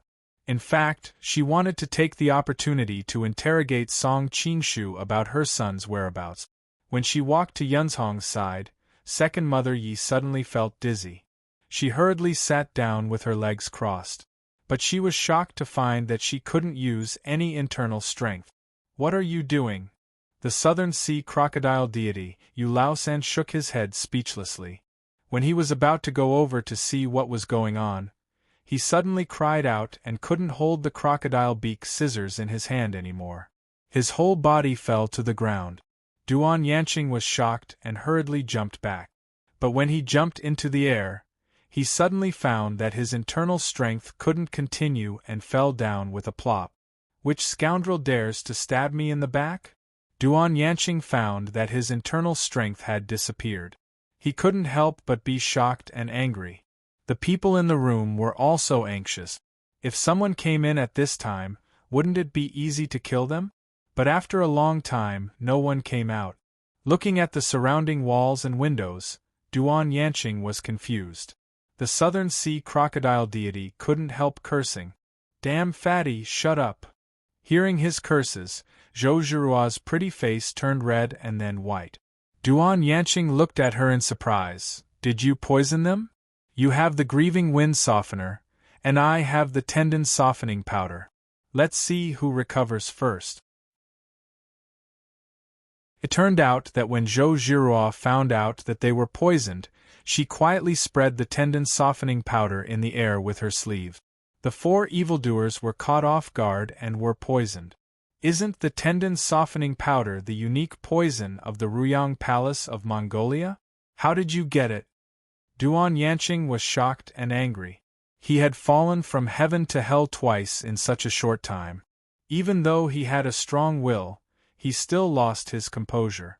You don't have to worry about that. It turned out that when Zhou Zhiruo stole the tendon softening powder from Zhao Min, she found that the poison was colorless and tasteless. It was very useful, so she couldn't help but secretly research it. She managed to get most of its medicinal properties and made a batch of imitations. No matter how good a person's martial arts was, once he was poisoned by the tendon softening powder, he would lose all his qi and be at the mercy of others. Zhou Zhiruo suddenly thought of how she was at the mercy of others that day. She couldn't help but look back at Song Qingshu. When she saw that he was also looking at her with a faint smile, they must have thought of the same thing. Zhou Zhiruo's face burned, and she quickly looked away. After the initial shock, Duan Yanqing gradually calmed down. He found that although he couldn't use his qi, he could still move his limbs, but he was much weaker than ordinary people. Ha ha, the tendon softening powder is just SOSO. How can it compare with the grieving wind softening powder of our Shishia's first-class hall? Duan Yanqing struggled several times and finally stood up slowly, trembling. Zhou Zhiruo's face darkened. How can you still move? She tried many times, but she couldn't even move her fingers. The tendon softening powder and the grieving wind softening powder seem to have similar effects, but they are fundamentally different. The tendon softening powder makes people temporarily lose their internal qi, while the grieving wind softening powder doesn't target internal qi. It just makes people temporarily lose all their strength. After being poisoned by the grieving wind softening powder, no matter how deep your internal qi is, you can't use it without strength. Although you lose your internal qi after being poisoned by the tendon softening powder, the poisoned person can still move, albeit barely. Duan Yanqing smiled and slowly moved his iron crutch, approaching Zhou Zhiruo step by step. Song Qingshu was really depressed. He had just detoxified the poison of the grieving wind softening poison and was about to unleash the tiger from its cage. When it was his turn to play the pig to eat the tiger, he was hit by Zhou Zhiruo's 10 fragrant tendon weakening powder. This stupid woman! Song Qingshu cursed in his heart. If she hadn't been smart, he would have controlled the whole scene and he wouldn't have been in danger again. Of course, Song Qingshu also understood that it was the right choice of Zhou Zhiruo at that time. It was unreasonable for him to blame her. Seeing Song Qingshu's eyes darting around, Duan Yanqing knew that these people were highly skilled in martial arts. Although he knew it was impossible, he was still afraid that they would force the poison out of their bodies. He hurriedly said, hoping to distract them, "I'm very interested in the game that sect leader Zhou played just now." Unfortunately, sect leader Zhou's heart softened in the end, so let me continue playing. Sect leader Zhou, let me try for you to see which one of you is more important in Song Qingshu's heart. Zhou Zhiruo said lightly, "There's no need to try. Of course, I can't beat her." Group 337294925. Chapter 362. Duan Yanqing said curiously, "Sect Master Zhou is incomparably beautiful, upright, and young. You're also Prince Song's legitimate wife. Aren't you belittling yourself by saying that?" Zhou Zhiruo felt bitter in her heart. How could outsiders understand the love-hate relationship between her and Song Qingshu? In the past, Song Qingshu was certainly devoted to her. Unfortunately, too many things happened later. She understood in her heart that Song Qingshu probably cared more about that woman now. Prince Song, this old man said before that in order to repay you for revealing the news about Goddess Guanyin, I'll repay you a favor. How about this? This old man will spare one of the two women beside you. As for who lives, it's up to you to choose. The distance that could be crossed in a single leap on normal days actually took such a long time now. Duan Yanqing was anxious in his heart, but his words were unhurriedly breaking down the mental defenses of the man and two women in front of him. I can't bear to see either of them die. If I really have to choose, I'll selfishly hope that you kill them all. That way, I can hug them left and right on the road to the netherworld and won't be lonely. Song Qingshu laughed. I just don't know if they're willing to die with me. Now that icy snow fell into Song Qingshu's arms, and Zhou Zhihua fell on icy snow after falling, the three of them leaned on each other, forming the embryonic form of hugging one on each side. Icy Snow smiled faintly and didn't speak. Zhou Zhihua wanted to rebuke him, but she opened her mouth and didn't say anything in the end. She said it. Mr. Duan, I have a request before I die, Song Qingshu suddenly said. Speak. Duan Yanqing slowly approached. Although my love life with this sect master Zhou isn't very harmonious, she's still my wife. You'll definitely find the antidote on her body later. I don't want her to be humiliated after death. Can I find the antidote for you now? After you kill us, cremate us together so that we won't be humiliated by villains. After saying that, Song Qingshu glanced at Yunzhong. Yunzhong was anxious, but his acupoints were sealed and he couldn't speak, so he couldn't remind Duan Yanqing. Seeing Yunzhong's anxious eyes, Duan Yanqing only thought that he still had the idea of plucking a flower. He had never been fond of women. Moreover, he had the temperament of an ambitious and ruthless person. So, he felt some sympathy for Song Qingshu, a grand top expert, who had fallen into such a situation. He said in a deep voice, "All right, I promise you." He thought that since Song Qingshu had been poisoned by the sorrowful wind softening powder, it would be useless to only get the antidote for the 10 fragrant tendons softening powder. Thank you, Mr. Duan. Song Qingshu turned to look at Zhou Zhihua and asked, Zhihua, where did you put the antidote? Zhou Zhihua didn't want to answer him at first, but she felt a chill when she thought that other men would come to search her body. Comparing the two, she felt that it was better for Song Qingshu to take it. Thinking that the antidote was placed in such a place, her face flushed and she said softly, "It's in my arms." "I'm sorry," Song Qingshu said respectfully, which made everyone in the room puzzled. They were husband and wife, so why did they still treat each other like outsiders? Song Qingshu struggled to raise his hand and stretched it into her arms. His movement was very slow. Zhou Zhihua felt that it was a very long time, so she turned her head away and didn't look at him anymore. When Song Qingshu finally put his hand into her lapel, Zhou Zhihua's whole body trembled. She pursed her lips and said, "Not there, on the right." Song Qingshu smiled awkwardly. Under icy snow's teasing eyes, he finally took out the antidote. "Give me the antidote." Duan Yanqing was delighted, but he suddenly worried that it might be a trap set by Song Qingshu.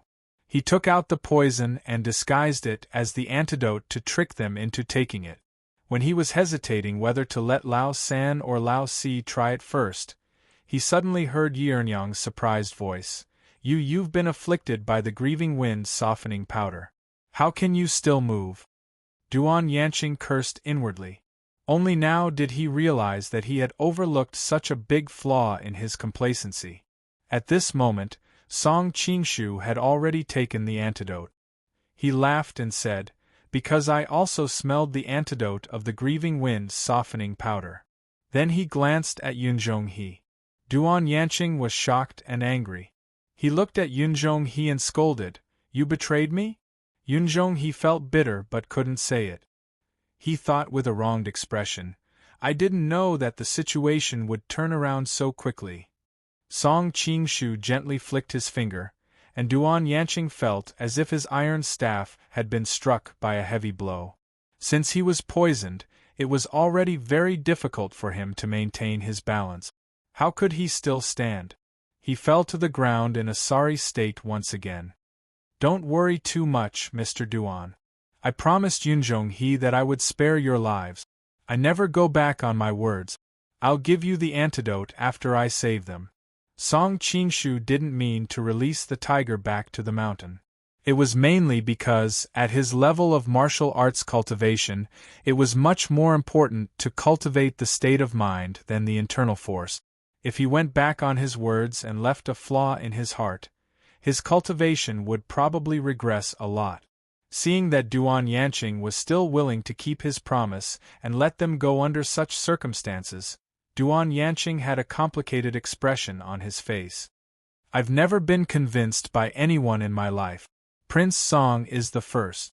Thank you for your praise, Mr. Duan. However, our paths are different. When we meet again in the future, we will probably draw our swords against each other. Mr. Duan doesn't need to take today's feelings to heart. Song Qingshu first helped the two women up. He wanted to help them sit on a stool. Suddenly, he had an idea. He had the two women back to back, leaning against the corner of the wall. He had found the antidote for the grieving paralyzing wind from the four villains. Thinking that he had suffered enough this time, he also took the grieving paralyzing wind from them. He thought to himself, I should find a chance to let little Ling Su help me research it. If she can replicate it, it will be very useful. As for whether little Ling Su will listen to me, with icy snow, my future mother-in-law, saying so, I don't think she will dare to be disobedient. However, when Song Qingshu fumbled in Yi Ernyang's arms, Zhou Zhirua couldn't help but snort coldly. Men and women shouldn't touch each other. You were talking about others just now. How can you act like a gentleman? Can I take it that you're jealous? Song Qingshu laughed. Yi Ernyang is old enough to be my mother. I don't know why you're jealous. What's more, sex is emptiness, and emptiness is sex. I don't have sex in my heart, so my actions are naturally not lewd. Who's jealous of you? Zhou Zhirua spat. It's just that our Amei sect is a dignified and upright sect. As the leader of Amei sect, it's only natural for me to speak out against your filthy behavior. Is that so? Song Qingshu's face was full of smiles. Can't you see Icy Snow next to you is trying hard to hold back her laughter? No way. Icy Snow was startled. She hurriedly tried to clear her name. Holding the antidote and walking to the two women, Song Qingshu suddenly froze. Both women were poisoned. Who should he detoxify first? Chapter 363. Although it was actually a trivial matter in the eyes of modern people, etiquette was the most important thing in ancient society, and the order could not be messed up. With Zhou Zhirua's black-bellied temperament, she was already dissatisfied with Icy Snow. If he detoxified Icy Snow first, it was hard to guarantee that she would not retaliate in the future. After all, Zhou Zhirua's image in the original work was too deeply rooted in people's hearts. Zhou often claimed to be Zhang Wuji's legal wife, but in the end, Zhou Zhirua ignored her biggest rival in love, Zhao Min, and chose to kill Zhou on Spirit Snake Island. If she held a grudge for today's matter, Icy Snow would be in danger. Icy Snow had always been aloof from worldly affairs. If he detoxified Zhou Zhirua first, she would certainly not mind. However, she had always been worried about her identity as a widow, so it was quite awkward for her to be with him. If she thought that he valued Zhou Zhirua as his legal wife more, it was hard to guarantee that she would not feel sorry for herself and make up her mind to distance herself from him. Then, the loss would outweigh the gain. Prince Song, why don't you detoxify us first? Duan Yanqing seemed to see his awkwardness and said, We have offended your friends just now. If they recover later, it's hard to guarantee that they won't attack us. Prince Song, if you stop them, it will hurt your friendship with your companions. If you don't stop them, you will go back on your promise. Why don't you let us go first, young master? Song Qingshu thought it made sense, and he did not have to worry about which woman to detoxify first for the time being. When he came to Yunzhong's side, Song Qingshu said in a deep voice, "Originally, I wanted to tie your excellency to a tree trunk with the thunderstorm today so that you can fulfill the vow you made that day. However, the world is ever-changing. Since I promised to let you go, I naturally won't go back on my word. However, if your excellency continues to do evil, I'm afraid you won't be able to escape the calamity of being struck by lightning in the future." "I won't dare. I won't dare." Yunzhonghe's face was deathly pale. The last time he swore, it was just a trick. He thought that no one in this world would be so unlucky as to be struck by lightning, so he continued his profession of picking flowers without any psychological pressure. Now that he heard Song Qingshu say it, he knew that Song Qingshu had this idea for a long time. If he was tied to a tall tree, he might really be struck to death by lightning. Song Qingshu smiled, and came to the side of the Southern Sea crocodile god. "Yu Lao-san, I admire your honesty and straightforwardness. I'll detoxify you first." "Thank you, Prince Song." The Southern Sea crocodile god cupped his fist. "Yi Ernyang, your child's matter is of great importance. It's not convenient for me to tell you. However, you only need to know that he has grown up and is healthy. Don't harm other people's children in the future," Song Qingshu said in a low voice as he came to Yi Ernyang's side, blocking everyone's line of sight. Hearing that her ill-fated child had grown up healthy, Yi Ernyang's lifelong resentment dissipated by more than half. She said happily, "Thank you, benefactor. I will never harm innocent children in the future." Song Qingshu sighed. Yi Ernyang had killed children for so many years. Even if she died 100 times, it would not be a pity. What was the use of repenting now? If everyone were to learn from the Buddhists, lay down the butcher's knife and become a Buddha, wouldn't evil go unpunished? However, he was clear about Yi Ernyang's future fate. He knew that she was doomed to die, so he did not want to interfere in advance. "Mr. Duan, what I discussed with you in the Five Poisons sect is still effective. Maybe we will have a chance to unite in the future." Song Qingshu detoxified Duan Yanqing while using secret voice sending. Nowadays, people in Jianghu cared too much about the difference between good and evil. They paid attention to the fact that good and evil were irreconcilable. However, Song Qingshu understood that what he wanted to do needed the help of all people in order to have a chance of success. Didn't Grandpa Deng say that whether a cat was black or white, as long as it could catch mice was a good cat? Of course, this theory was too shocking nowadays. Song Qingshu had no intention of changing people's opinions, so he had to be careful. Duan Yanqing's eyes brightened. Dali was now prosperous and the people were at peace. Duan Jingming and Duan Zhengchun had won the hearts of the people. His hope of regaining the throne was getting slimmer. However, if he had the help of a master like Song Qingshu, everything was still uncertain. "Young Master Song, you don't hold grudges and are open-minded. I admire you." Duan Yanqing laughed and quickly lowered his voice to remind Song Qingshu, those two women were poisoned by two kinds of poison at the same time. "Mister, if you give one the grief-softening wind potion and the other the 10 fragrant tendon-softening powder, I don't think you will offend anyone." It turned out that Duan Yanqing had roamed Jianghu for decades. He had seen through Song Qingshu's dilemma and gave him some advice. The older, the wiser. Song Qingshu was overjoyed and secretly gave him a thumbs up. After the 4 villains left, Song Qingshu detoxified the 2 women according to Duan Yanqing's method. Then, he handed a bottle of grief-softening wind potion to Zhou Zhirua. "Zhirua, quickly go and save your disciples." Zhou Zhirua snorted and snatched it.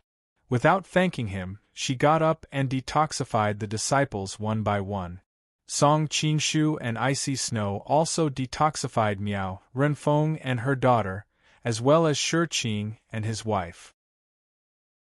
Shi Qing had always abhorred evil as if it was his personal enemy, so he was displeased that Song Qingshu had released the 4 evildoers, especially the perverted Yun Zhonghe. However, he knew that his life had been saved by Song Qingshu, so he didn't know what to say, and a hint of displeasure appeared on his face. Min Ro and Shi Qing had been husband and wife for many years. She knew what he was thinking when she saw his expression. Worried that her husband would offend Song Qingshu, who was highly skilled in martial arts, she quickly said, "Thank you, Prince Song, for saving us. Otherwise we would have called it quits today." The process was full of twists and turns. Song Mao is really ashamed for making Madame Shi worried.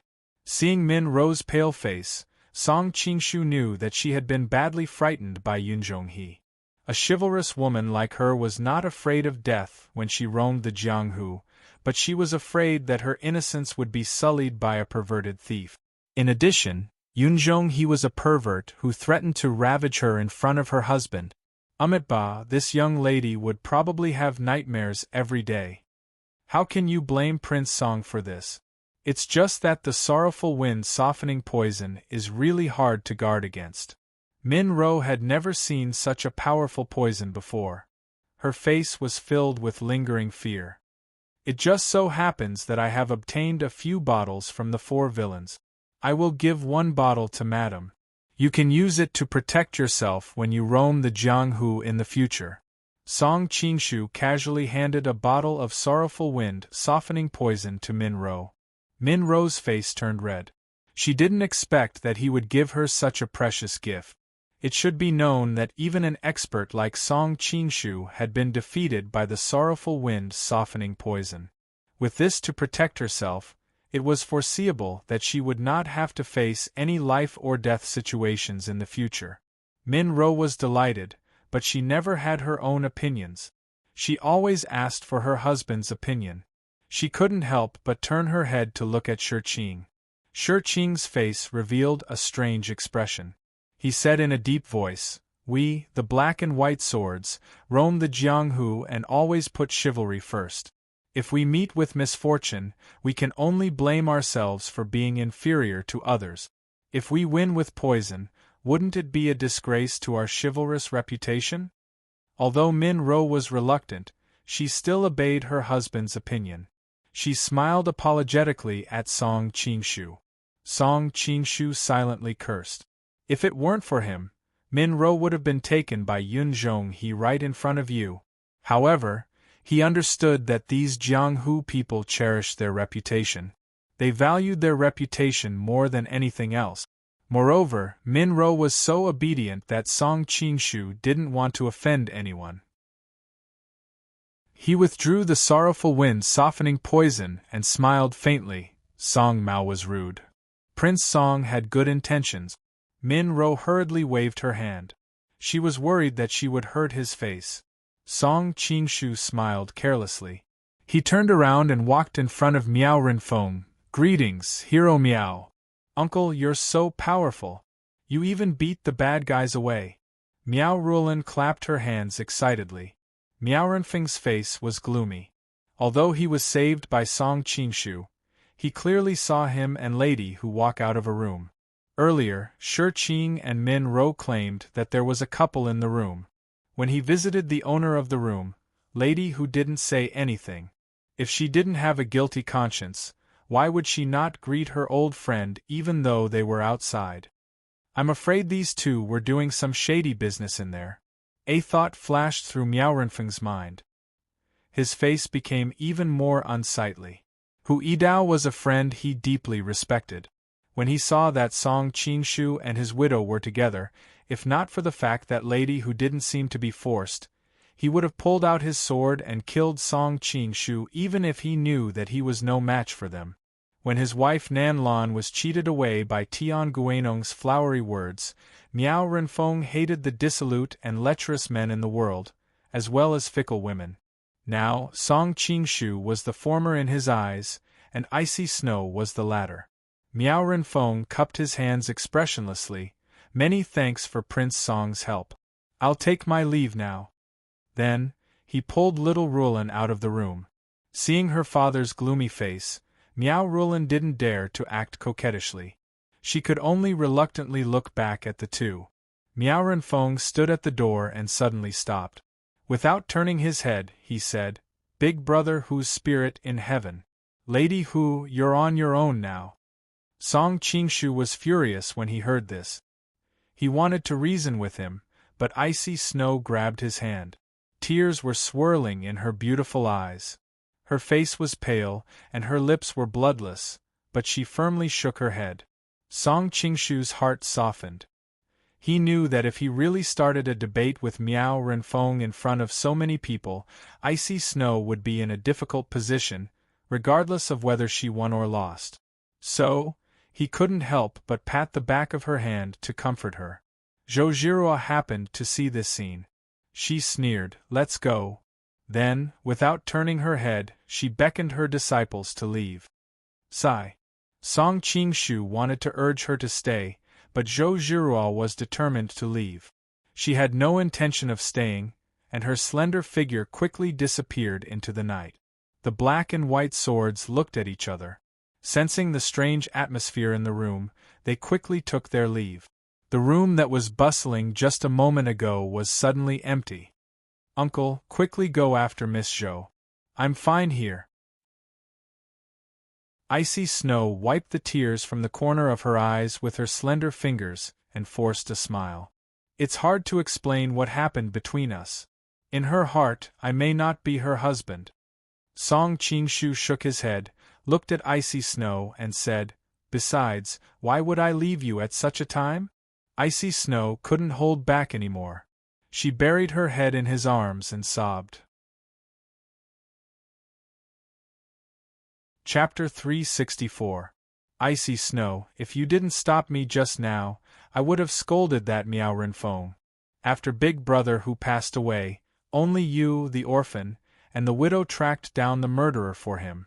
When your life was at stake, where was he, the so-called invincible man? Song Qingshu said indignantly. I can't blame him. Although Big Brother Hu was poisoned to death, he was the one who injured him. So I've been holding a grudge against him. At that time, he offered to take care of us and teach fear martial arts. I rejected him without any hesitation and have been deliberately avoiding him all these years. Icy Snow wiped her tears with the back of her hand and said faintly, Our relationship is as clear as the sun and the moon, but he actually doubted your noble character. I can't take it anymore." Song Qingshu was filled with hatred. As the saying goes, not only did you not catch the fox, but you also brought trouble upon yourself. Being despised by Miao Renfeng, he was naturally unhappy. He thought to himself that he would vent his anger on Nanlan when he returned to Yanjing City. In the past, Madame Miao abandoned her husband and son, which inevitably made him a little extreme. "Uncle, please don't take it to heart," Icy Snow advised softly. "It's fine if others doubt you, but Miao Renfeng actually doesn't believe you even though you're as close as a brother and sister." Song Qingshu thought to himself, if Miao Renfeng knew that he played with Nanlan's body like that, would he thank me for avenging him or would he want to kill me? Miss Zhou and Uncle are husband and wife. Didn't they also misunderstand? Icy Snow couldn't help but roll her eyes at him. She finally calmed down. "We're only husband and wife in name," Song Qingshu sighed and told her about the grudge between Zhou Zhirua and Song Qingshu and Zhang Wuji. Icy Snow pondered and suddenly asked doubtfully, "According to what you said, she chose to marry you out of spite. But why did she seem to care about you a lot? Is that so?" Song Qingshu was stunned and smiled bitterly. "I'm afraid she wants to kill me." "Why?" Icy Snow looked at him with sparkling eyes. Her womanly nature ignited the flame of gossip in her heart. Song Qingshu hesitated for a moment, then told him what he had done to Zhou Zhirua in the past. "Sigh, because of this, I have always felt guilty towards her." Icy Snow's mouth was so wide that an egg could be stuffed inside. Heavens, I used to think that uncle was a rare gentleman. I'm afraid even you despise me now. For some unknown reason, Song Qingshu felt that his chest was unusually stuffy tonight, and he had to get some words out. What do you mean by you? Don't you know how to call me sister-in-law? Icy Snow smiled. Sister-in-law. Song Qingshu's voice was hoarse. Sage, Icy Snow responded sweetly. I'm afraid uncle doesn't only feel guilty towards Miss Zhou now. I don't know either. Song Qingshu shook his head. He realized that he actually fell in love with this woman who had an innocent appearance like a white lotus in the original work, but was actually sinister and black-bellied. He couldn't tell if this was the effect of the real Song Qingshu's remnant soul or his true feelings, so he didn't dare to face this problem all along. Icy Snow nodded thoughtfully and said, Although I don't know why uncle is so hesitant, I believe that one day, you will recognize your true heart. Song Qingshu heaved a sigh of relief and looked at Icy Snow's snow-white cheeks. Sister-in-law, now that you know my dark side, will you hate me? Icy Snow reached out and stroked his eyebrows. She said softly, At least uncle has never shown me his dark side. What if I do? Song Qingshu stared at her with a burning gaze. Upon meeting his gaze, Icy Snow's heart trembled, and she turned her head away unnaturally. That depends on what kind of darkness it is. What kind of darkness can't you tolerate, sister-in-law? Song Qingshu asked incessantly. Unless you hurt Fei I don't think I'll mind anything else. Icy Snow felt her cheeks burning. For example, what I did to Zhou Zhiruo. A strange glint flashed in Song Qingshu's eyes. Icy Snow panicked and quickly stood up. Uncle, it's getting late. Let's pack our luggage and hurry on with our journey. Unexpectedly, Song Qingshu grabbed her wrist tightly. There are still 2 hours before daybreak. Why are you in such a hurry? Song Qingshu glanced outside the window with a smile on his face. Uncle, why are you asking such a boring question? Helpless, Icy Snow could only sit down again with a reproachful expression. What's your answer? Song Qingshu's eyes were filled with longing. Icy Snow sighed faintly. I'm not Zhou Zhiruo. Song Qingshu was baffled as he didn't know what she meant. To his surprise, Icy Snow kept her lips tightly shut and refused to say another word. Song Qingshu suddenly reacted and was overjoyed. Sister-in-law, are you saying that you won't blame me or hunt me down like she did even if I did that to you? Icy Snow's delicate body trembled. She pursed her lips and said, I didn't say that. Song Qingshu stood up and pulled her into the house. It's getting late. Let's seize the time to rest for a while. Sigh, Icy Snow said hurriedly, I've already slept. You should rest well. No. Song Qingshu's tone was indisputable.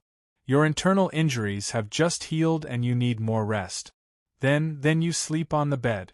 I'll just meditate on the couch. Icy Snow waved her hand in a panic. Sister-in-law, you sleep on the bed, Song Qingshu said. Then where will you sleep, uncle? Icy Snow asked hesitantly. Of course I'll sleep on the bed too. The corner of Song Qingshu's mouth curled into a smug smile. Icy Snow hurriedly shook her head. No, absolutely not. Sister-in-law, you took pity on me and let me sleep on the bed with you. Nothing happened, right? Sister-in-law, you must believe me, Song Qingshu said with a faint smile. Icy Snow lowered her head and her eyelashes trembled. Not today. I don't believe you today. Sister-in-law, I'm a little sad when you say that, Song Qingshu said gloomily. Icy Snow secretly spat, You're the one who has bad intentions. Unexpectedly, Song Qingshu admitted frankly, Sister-in-law, although I don't know what kind of feelings I have for Zhou Zhiruo, I'm very clear about my feelings for you. I really don't want to be a gentleman today. The other party's gaze was as though solid. Icy Snow revealed a struggling expression and finally sighed softly. Just this once. Don't pester me in the future. Song Qingshu felt as though the sound of nature entered his ears. He hurriedly nodded and carried her horizontally to the bed. Icy Snow's ears turned red. She buried her head in his arms and was unwilling to lift it up. Although she felt that Song Qingshu's promise was insincere, she needed a reason to convince herself, even if it was a reason that couldn't withstand scrutiny. Icy Snow held down Song Qingshu's hand that was unbuckling his belt and looked at him blankly. How should we get along after today? What do you think, sister-in-law? Song Qingshu asked. How dare you call me that? Icy Snow was embarrassed and angry. She sighed when she saw the other parties smirk. Let's forget what happened tonight when we wake up tomorrow and restore our previous pure relationship. Isn't that unfair to you? Aren't you doing it for me? Song Qingshu was dumbfounded. It's good that you know that. Icy Snow bit her lower lip. Her eyes wandered and looked at him charmingly. Song Qingshu's heart fluttered. He leaned down and murmured in her ear, How about this? When there are outsiders around, we will continue to address each other as uncle and sister-in-law. When we are alone, we will be like this. If I don't do it, won't I always be at a disadvantage? At this moment, Icy Snow couldn't help but feel lustful. Her cheeks blushed, and her voice lost its former coldness and was replaced with a hint of sweetness. Two people are in love with each other. How can it be measured by who is taking advantage and who is at a disadvantage? Song Qingshu smelled a sweet fragrance. His hands felt soft and warm, so he didn't have the mood to talk. He held Icy Snow's shoulder with his left hand and wrapped his right hand around her soft and slender waist. His voice trembled a little. Sister-in-law, uncle, Icy Snow's eyes were watery and sparkling. She reached out and hooked his neck. How could Song Qingshu hold back? He leaned forward and kissed her. At first, Icy Snow clenched her teeth and didn't allow him to penetrate her. Unfortunately, she only persisted for a while before she completely let go of her heart. She opened her teeth slightly. The two of them kissed passionately for a while. Song Qingshu reached out his hand and suddenly looked at Icy Snow with a strange expression. Sister-in-law obviously wants it too. Why do you want me to beg you? Icy Snow blushed and said embarrassedly, Uncle, don't tease me anymore. Sister-in-law said before that I must never call you sister-in-law again when we are facing each other like this. But now I still want to call you that. Song Qingshu's throat was dry as he said with difficulty. Icy Snow rolled her eyes at him. She could naturally understand some of his evil thoughts. However, she wasn't any better now. A layer of misty mist appeared in her eyes as she said in a sweet voice, I also like to hear you call me that, uncle. Having been with her for so long, Song Qingshu had never heard Icy Snow call out to him in such a tender and charming voice. He hugged her even tighter, loving her tenderly. For a moment, his mind wandered and he didn't know where he was. After Icy Snow let go of everything, she became even more passionate. She treated Song Qingshu as her lover and served him wholeheartedly to satisfy his needs. The two of them were entangled together. After an hour, Icy Snow suddenly sighed softly. I'm going to die because of you. Song Qingshu hugged her from behind and whispered in her ear, Are you angry? Icy Snow snorted and couldn't help but grumble. I told you in advance not to do it inside, but you still brought so many in. What if I get pregnant? How am I going to face others? That's a good thing. By then, I'll marry you openly. You won't be able to refuse me, right? Song Qingshu chuckled. Your husband almost killed me today. Wouldn't it be more dangerous for me to be a concubine in your residence? I'm not doing it. Icy Snow giggled. Chapter 365. Why would I let you suffer? If I can marry you, of course, it won't be as a concubine, but... Song Qingshu suddenly recalled Zhou Jiruo's mournful eyes as she lay on the bed and suddenly realized that he couldn't say the rest of his words. Icy Snow seemed to know what he wanted to say. She pressed her slender fingers on his lips and said softly, Don't say anything unfaithful. Sister Zhou is also a pitiful person. Besides, my identity is awkward, and I've never thought of staying with you forever. I'll be satisfied as long as you can accompany me when I miss you. You know I don't care about your identity. Song Qingshu grabbed her hand and felt that it was soft and smooth. His heart skipped a beat and he looked at her sincerely. Icy Snow smiled faintly. But others will care, especially after Fei learns about it. How will he view you, his sworn brother back then? Song Qingshu looked depressed and hurriedly corrected. That time, it was Fear who took his father's place to become sworn brothers with me, not him. Icy Snow's face was full of smiles. Aya, since I'm not ready yet, it's better to keep our relationship a secret. Seeing the embarrassed expression on Song Qingshu's face, Icy Snow snapped. I'm obviously the one who suffered a loss, all right? I let you take advantage of me, and you don't need to take responsibility. Why are you so unhappy? That's because you love me. Song Qingshu wrapped his arms around Icy Snow's waist and moved his lips closer to her snow-white face. Icy Snow dodged and pursed her lips, pretending to be angry. Don't call me that. But you clearly liked it a lot just now. Song Qingshu didn't mind and kissed her wantonly. Just now was just now. Now is now. Icy Snow pursed her lips tightly and her voice seemed to be trembling. It's almost time. Song Qingshu pinched Icy Snow's smooth shoulders and gently pulled her into his arms. It's almost dawn. Although Icy Snow had just been intimate with him, she still wasn't used to their relationship.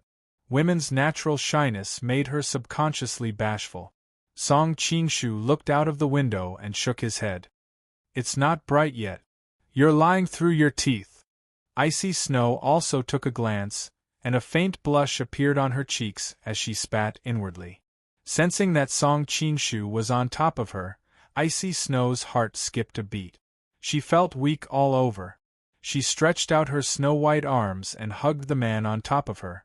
Previously, Icy Snow allowed Song Qingshu to do whatever he wanted out of shyness.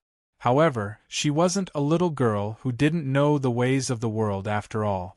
Under the dark desire, she gently swayed her soft waist, trying her best to match the man's movements. Feeling Icy Snow's response, Song Qingshu enjoyed endless tenderness, but he still wasn't satisfied. He leaned over and whispered a few words in her ear. Icy Snow's starry eyes were half closed as she laid there lazily. When she heard his words, she gritted her teeth and said angrily, "What do you take me for?" Song Qingshu knew that she wasn't really angry, so he quickly whispered a few more words in her ear. Icy Snow was dubious. "Really? Of course. You'll know once you try," Song Qingshu assured her. Icy Snow's skin was dyed with a layer of enchanting rose red. She was in a daze. After being repeatedly seduced by Song Qingshu, she couldn't help but show a hint of desire on her face. However, she quickly frowned and said, "But I don't know. I've never done that before." Song Qingshu's heart skipped a beat. If he wasn't familiar with Icy Snow's character, he would have suspected that she was deliberately seducing him. Seeing that even though Icy Snow's hair was disheveled, her brows were still as pure as usual, he was already convinced. He said complacently, "Big brother who is born with integrity, so he probably doesn't know how to play tricks. Now it's my turn." Fortunately, he was still rational and didn't voice out his thoughts. Otherwise, Icy Snow would have kicked him off the bed out of embarrassment. Under Song Qingshu's encouraging gaze, Icy Snow hesitated for a moment. Eventually, she couldn't resist his ardent gaze and turned her back shyly. "This is so embarrassing." Icy Snow quickly regretted it. Just as she was about to lie back down, Song Qingshu held her waist and moved closer. Icy Snow let out a muffled groan. After tasting the sweetness for the first time, she was actually looking forward to it. She laid there quietly with a blushing face. "Sister-in-law, your waist is so soft. Few women can bend their waist to such an angle." Song Qingshu couldn't stop praising. This little bastard is comparing himself with other women. The resentment that rose in Icy Snow's heart was dispersed by the gentleness of the man behind her. This feeling is indeed. He didn't lie to me just now. Icy Snow's expression soon became cheerful and sweet. She didn't want to say another word. The next day, when the sun was high up in the sky, the two of them walked side by side on the official road. Icy Snow suddenly staggered and almost fell. As soon as she steadied herself, she pushed away Song Qingshu, who came to support her, and said angrily, "It's all your fault. My legs are still a little wobbly, and I feel like I'm floating when I walk." Recalling the charming scene yesterday, Song Qingshu's heart skipped a beat. He stretched out his hand and said, "Why don't I carry you?" Icy Snow was startled. She looked around guiltily and heaved a sigh of relief when she saw that no one noticed. Then, her face sank and she glared at Song Qingshu. "I told you not to be too intimate in public." Okay. Song Qingshu knew that she had always been thin-skinned, so he nodded with a smile. Icy Snow blushed and sighed faintly. "Sigh, I lost my mind last night and actually did something that betrayed Big Brother who. If Big Brother who can see me from heaven, I really won't have the face to see him." Song Qingshu understood her feelings, but he didn't try to comfort her. Suddenly, he had an idea. He took out a mask from his bosom and handed it to her. He said with a smile, "Will you feel better if you cover your face with this?" Looking at the silvery white mask in front of her, Icy Snow didn't know whether to laugh or cry. But she suddenly remembered that she might meet a lot of acquaintances in the next few days, and it would be more convenient to cover her face. Thus, she took the mask and put it on. "Sister-in-law, even if you cover your beautiful face, it's still hard to hide your graceful bearing. You're really captivating." Song Qingshu sized her up and praised sincerely. Icy Snow was a little happy to be praised by her lover. "No, you have to wear it too. Otherwise, it will feel weird for me to wear this ghost mask alone. I've meticulously crafted this mask, and it's entirely made to look cool and awkward. It can't be this ugly, right?" Song Qingshu was depressed. He was used to seeing Zorro, Batman, and the like wearing masks to look cool in movies and TV shows in his previous life. He couldn't forget about it after he came to this world. He thought that his current appearance was pretty good. Even if it couldn't reach the effect of Yang Guo removing his lower body in front of Guo Xiang 16 years later in The Return of the Condor Heroes, it shouldn't be a problem to deceive ordinary young ladies. I wonder what the fate of that pair of ill-fated lovebirds is like in this world? Song Qingshu was suddenly stunned. Too many things had happened to him in the past 2 years. He actually didn't have the time to investigate the progress of the plot of The Return of the Condor Heroes. I wonder if Yang Guo has lost his arm? Song Qingshu fell into deep thought. Whether Yang Guo lost his arm or not had nothing to do with Song Qingshu. He was only concerned about whether the Dragon Knight's plot took place. If Yang Guo had lost his arm, then the two of them must have come down from Mount Zhongnan, which proved that the scene that left a shadow in the hearts of countless young men had already happened.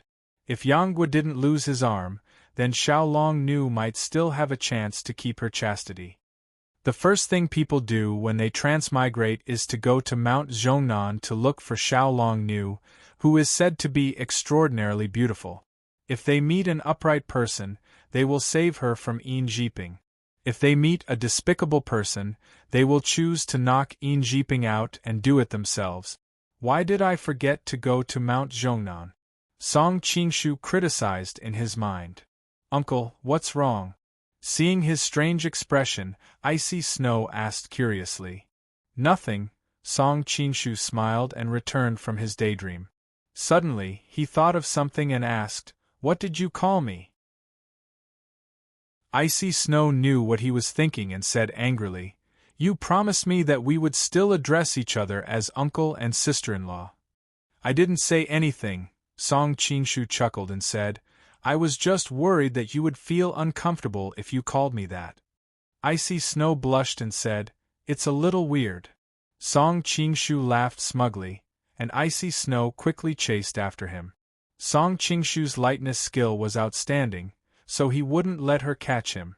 However, to tease icy snow, he deliberately slowed down his pace.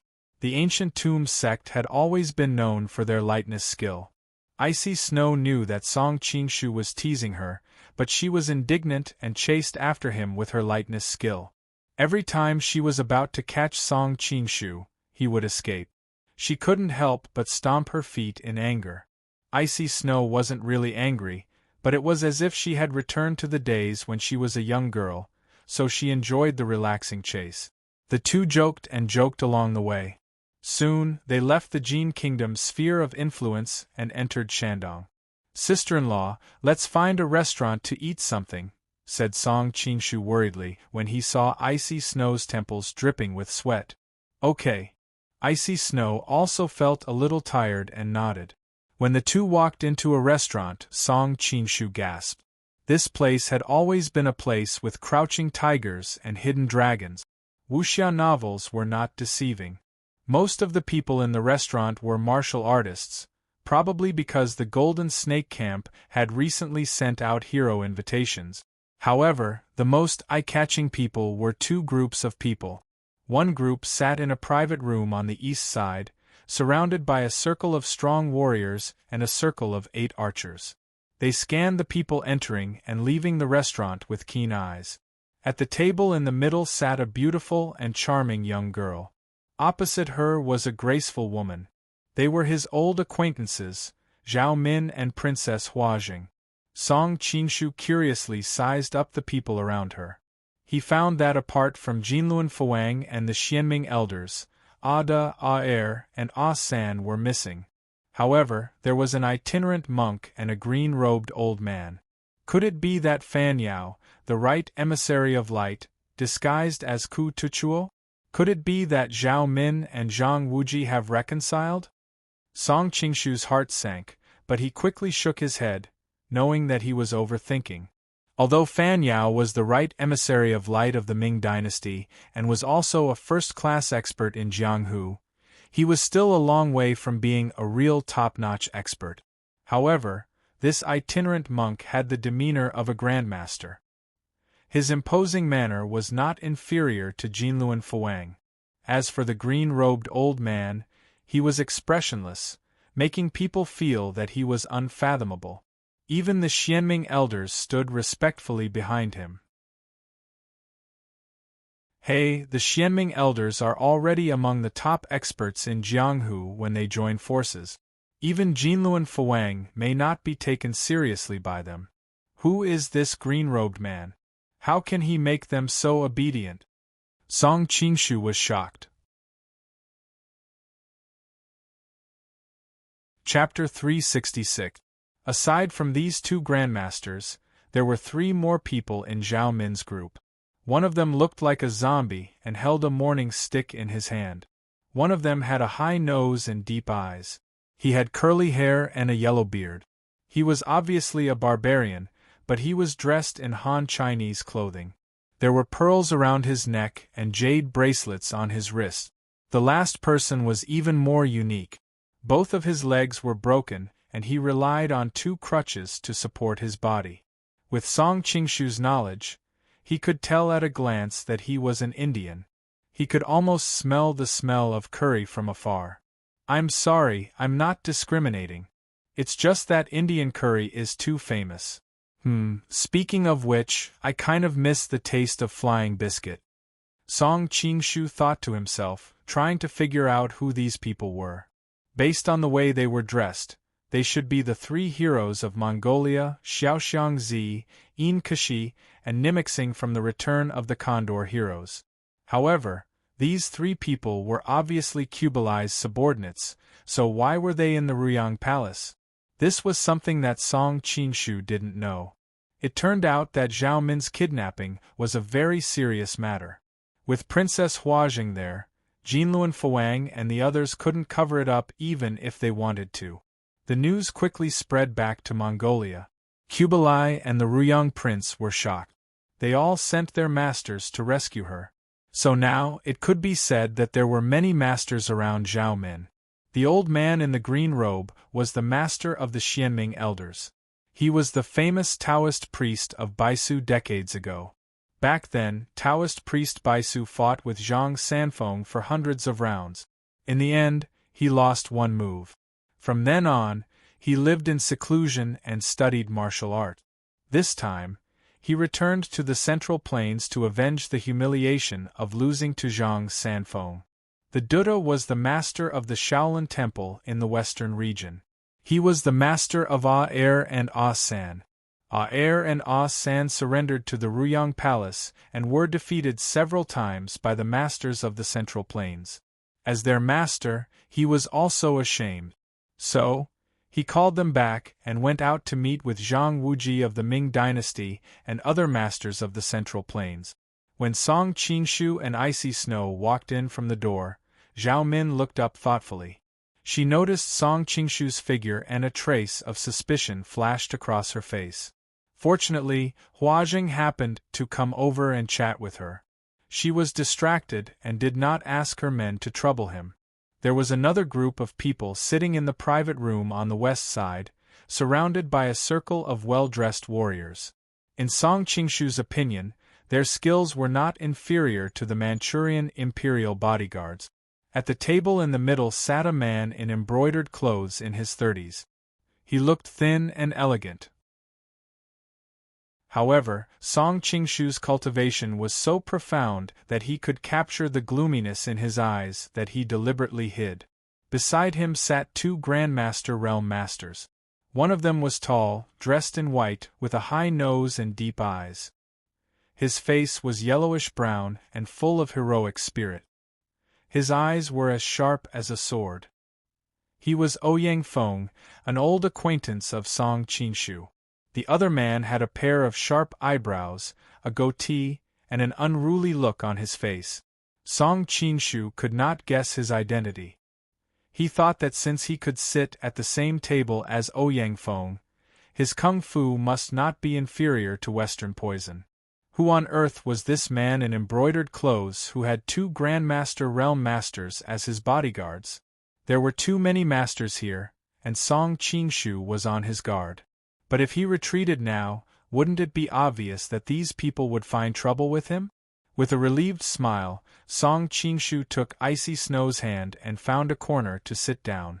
Originally, Icy Snow didn't dare to show anything to Song Qingshu in front of so many people. But now that she was wearing a mask, she was much bolder than usual. Although her pretty face under the mask was flushed, she calmed down when she felt the heat from Song Qingshu's palm. Sensing the tense atmosphere between the two groups, Song Qingshu drank his wine calmly and flirted with Icy Snow, who was beside him, causing her to pout coquettishly. Although Icy Snow's face was covered by a mask, her figure was graceful. The skin under the mask was as fair as snow, and her lips were rosy and alluring. Many men in the restaurant swallowed their saliva at the sight of her, wishing they could go up and take off her mask to see what kind of face was under it. The man in embroidered clothes picked up the wine cup in front of him and drank it in one gulp. His eyes never left Icy Snow's soft and slender waist. He thought to himself, "It's a pity that the current situation is treacherous, and it's not advisable to make enemies everywhere. Otherwise, I could get my subordinates to secretly capture this lady and bring her back to the residence. Wouldn't that be wonderful?" On the other side, Lu Zhanke, one of the Xianming elders, had always been lustful. Every day, he stayed by the side of the incomparably beautiful Zhao Min and the valiant Huajing. His heart was filled with fantasies all the time. Unfortunately, he knew his identity. These two incomparably noble women were not to be touched. Last time, because he flirted with Ren Yingying and caused Murong Jingyue to escape, Lu Zhanke was scolded by Zhao Min after that incident. It had not been long since that incident, so naturally, Lu Zhanke did not dare to openly flirt with Icy Snow. Glancing at Zhao Min's beautiful figure out of the corner of his eyes, Lu Zhanke thought to himself, "Back in Wan'an Temple, when I received the help of the Ming dynasty, Didn't I also play with the young prince's most beloved concubine Han? Concubine Han's body is fair and tender. That taste is really unforgettable. That little girl, Zhao Min, better not give me a chance or I'll definitely play with her. Not only will I make Zhang Wuji a cuckold, I'll also be able to vent the hatred in my heart after working like a slave for so many years. Suddenly, 2 Taoist priests ran in a panic. One of the older Taoist priests said to the other, "Younger brother Yin, that witch's lightness skills are very good. Although we stole 2 horses and took the opportunity to shake her off for a while, I think it won't be long before she catches up with us. Let's quickly eat something and hurry on with our journey." The other Taoist priest had a blank expression on his face, as if his soul had left his body. He casually nodded his head and let his older brother pull him to sit down. Song Qingshu frowned. Seeing that these 2 Taoist priests were wearing Chuanjian clothing and connecting the dots between their conversation, it was not difficult to guess that these 2 were Yin Zhiping and Zhao Zhijing. Who is this which they are talking about? Song Qingshu's expression did not change, but he was already carefully searching in his mind. When it came to witches, there were 2 most famous ones. One was Huang Rong, but now that Guojing and the Chuanjian sect were on good terms, Huang Rong would not make things difficult for them. The other was Zhao Min, who was sitting not far away. Who else could be called a witch? Could it be Li Macho? "Waiter, what good food do you have? Quickly bring it to me." Zhao Zhijing shouted loudly. Only then did he realize that the atmosphere in the restaurant was strange. He immediately lowered his voice and said, "Younger brother Yin, this is obviously not a good place to stay. Let's finish eating and leave." Yin Zhiping grunted in agreement, not caring at all. He just kept looking behind him. A Mongolian Qianhu suddenly ran over to Zhao Min and Hua Zheng and whispered to them. Years ago, Genghis Khan invited Qiu Chuji to the western regions to meet him and teach him the art of longevity. Qiu Chuji traveled tens of thousands of miles to the west with 19 disciples. Yin Zhiping was the eldest disciple and was among them. Genghis Khan sent 200 soldiers to protect Qiu Chuji and the others. At that time, this Qianhu was just a small soldier and was also among the 200 people, so he recognized Yin Zhiping. Zhao Min's beautiful eyes shone with a strange light. In the near future, the Ruyang Palace would replace Alibuj in dealing with the Manchu Qing and the Jin Kingdom. The Chuanjian sect was located in the hinterland of the Jin Kingdom and was the largest sect in the Central Plains. Zhao Min had also heard about Genghis Khan inviting Qiu Chuji to the western regions. In her opinion, the Chuanjian sect and Mongolia had a long history. If she could pull the Chuanjian sect to her side, it would be much easier to deal with the Jin Kingdom in the future. Are these 2 Taoists from the Chuanjian sect? Zhao Min smiled sweetly as she looked at the 2 Taoist priests. Zhao Zhijing was surprised. He didn't expect such a graceful and beautiful woman to greet him with a smile. He didn't like women, but his Taoist heart was almost shaken by Zhao Min's bright smile. He subconsciously said, "Yes, I am Zhao Zhijing, and this is my junior brother Yin Zhiping." Yin Zhiping seemed to have lost his soul. All his attention was on the woman chasing them. Facing Zhao Min, he didn't look as bad as Zhao Zhijing. As soon as she heard that these 2 were the Chuanjian sect's 3rd-generation chief disciple and their martial arts expert, Zhao Min laughed even more happily. She stretched out her white hand in invitation and said, "Would the 2 Taoist elders do me the honor of drinking a cup of wine?" Zhao Zhijing was obviously tempted. However, he thought that it wasn't easy to get rid of that haunting woman. If he delayed here for a while, she would probably catch up again. Zhao Min was quick-witted. When she saw the hesitation on Zhao Zhijing's face, she roughly guessed what was going on. She continued, "Are you hiding from your enemies, Taoist priest Zhao? Although the guards by this little girl's side can't be said to be invincible, they are more than enough to protect the 2 of you." "What a big tone, little girl." On the other side, Ouyang Feng snorted coldly. Zhao Min's expression turned cold. The Vajra sect master seemed to have received her signal. He picked up a chopstick with 2 fingers and channeled the power of his mighty diamond finger, flicking it toward Ouyang Feng's face at lightning speed. The chopstick was like a sharp arrow, accompanied by a sharp whistling sound. Ouyang Feng's expression was solemn. Just as he was about to strike it down, the person next to him reached out and calmly grabbed the chopstick in the air. With a twist of both hands, the chopstick turned into powder. The Vajra sect master was secretly shocked. The chopstick was imbued with the power of his mighty diamond finger. If an ordinary expert overestimated their own strength and tried to take it head-on, their palms would be cut so deep that their bones could be seen. Who would have thought that the other party would casually grab it? Brother Chiu's iron palm truly lives up to its reputation. Ouyang Feng revealed a strange expression and cupped his hands at the person. It turned out that the other party was the famous iron palm drifter, Chiu Qianren. Brother Ouyang, you must be joking. Chiu Qianren smiled nonchalantly, but his heart was a bit solemn. His iron palm could crack a stone like it was tofu, but his palms actually felt a faint pain when he caught the chopstick shot by the Tuchuo from such a distance. The other party's martial arts might not be inferior to his. Upon hearing the conversation between the two, Taoist Baixing said in a sinister tone, "Your Excellency is Western Poison of the Central Plains 5 Uniques? What advice do you have for me?" Ouyang Feng asked indifferently. "If it weren't for that old fart Zhang Sanfeng accidentally injuring me in the past, would it have been your turn to win the sword meet of Mount Hua?" Taoist Baixing showed a contemptuous expression. "You can try if you're not convinced." Ouyang Feng's mind had been in a mess for the past few years. After waking up, he had regained his former arrogance as Western Poison. Although the Taoist in front of him was not to be trifled with, Ouyang Feng was not afraid of him. Song Qingshu looked at the two of them with a smile that was not a smile, looking as if he was watching a show. Who knew that the restaurant would suddenly become quiet, and he couldn't help following everyone's gaze to the door, only to see a beautiful woman slowly walking in. Chapter 367.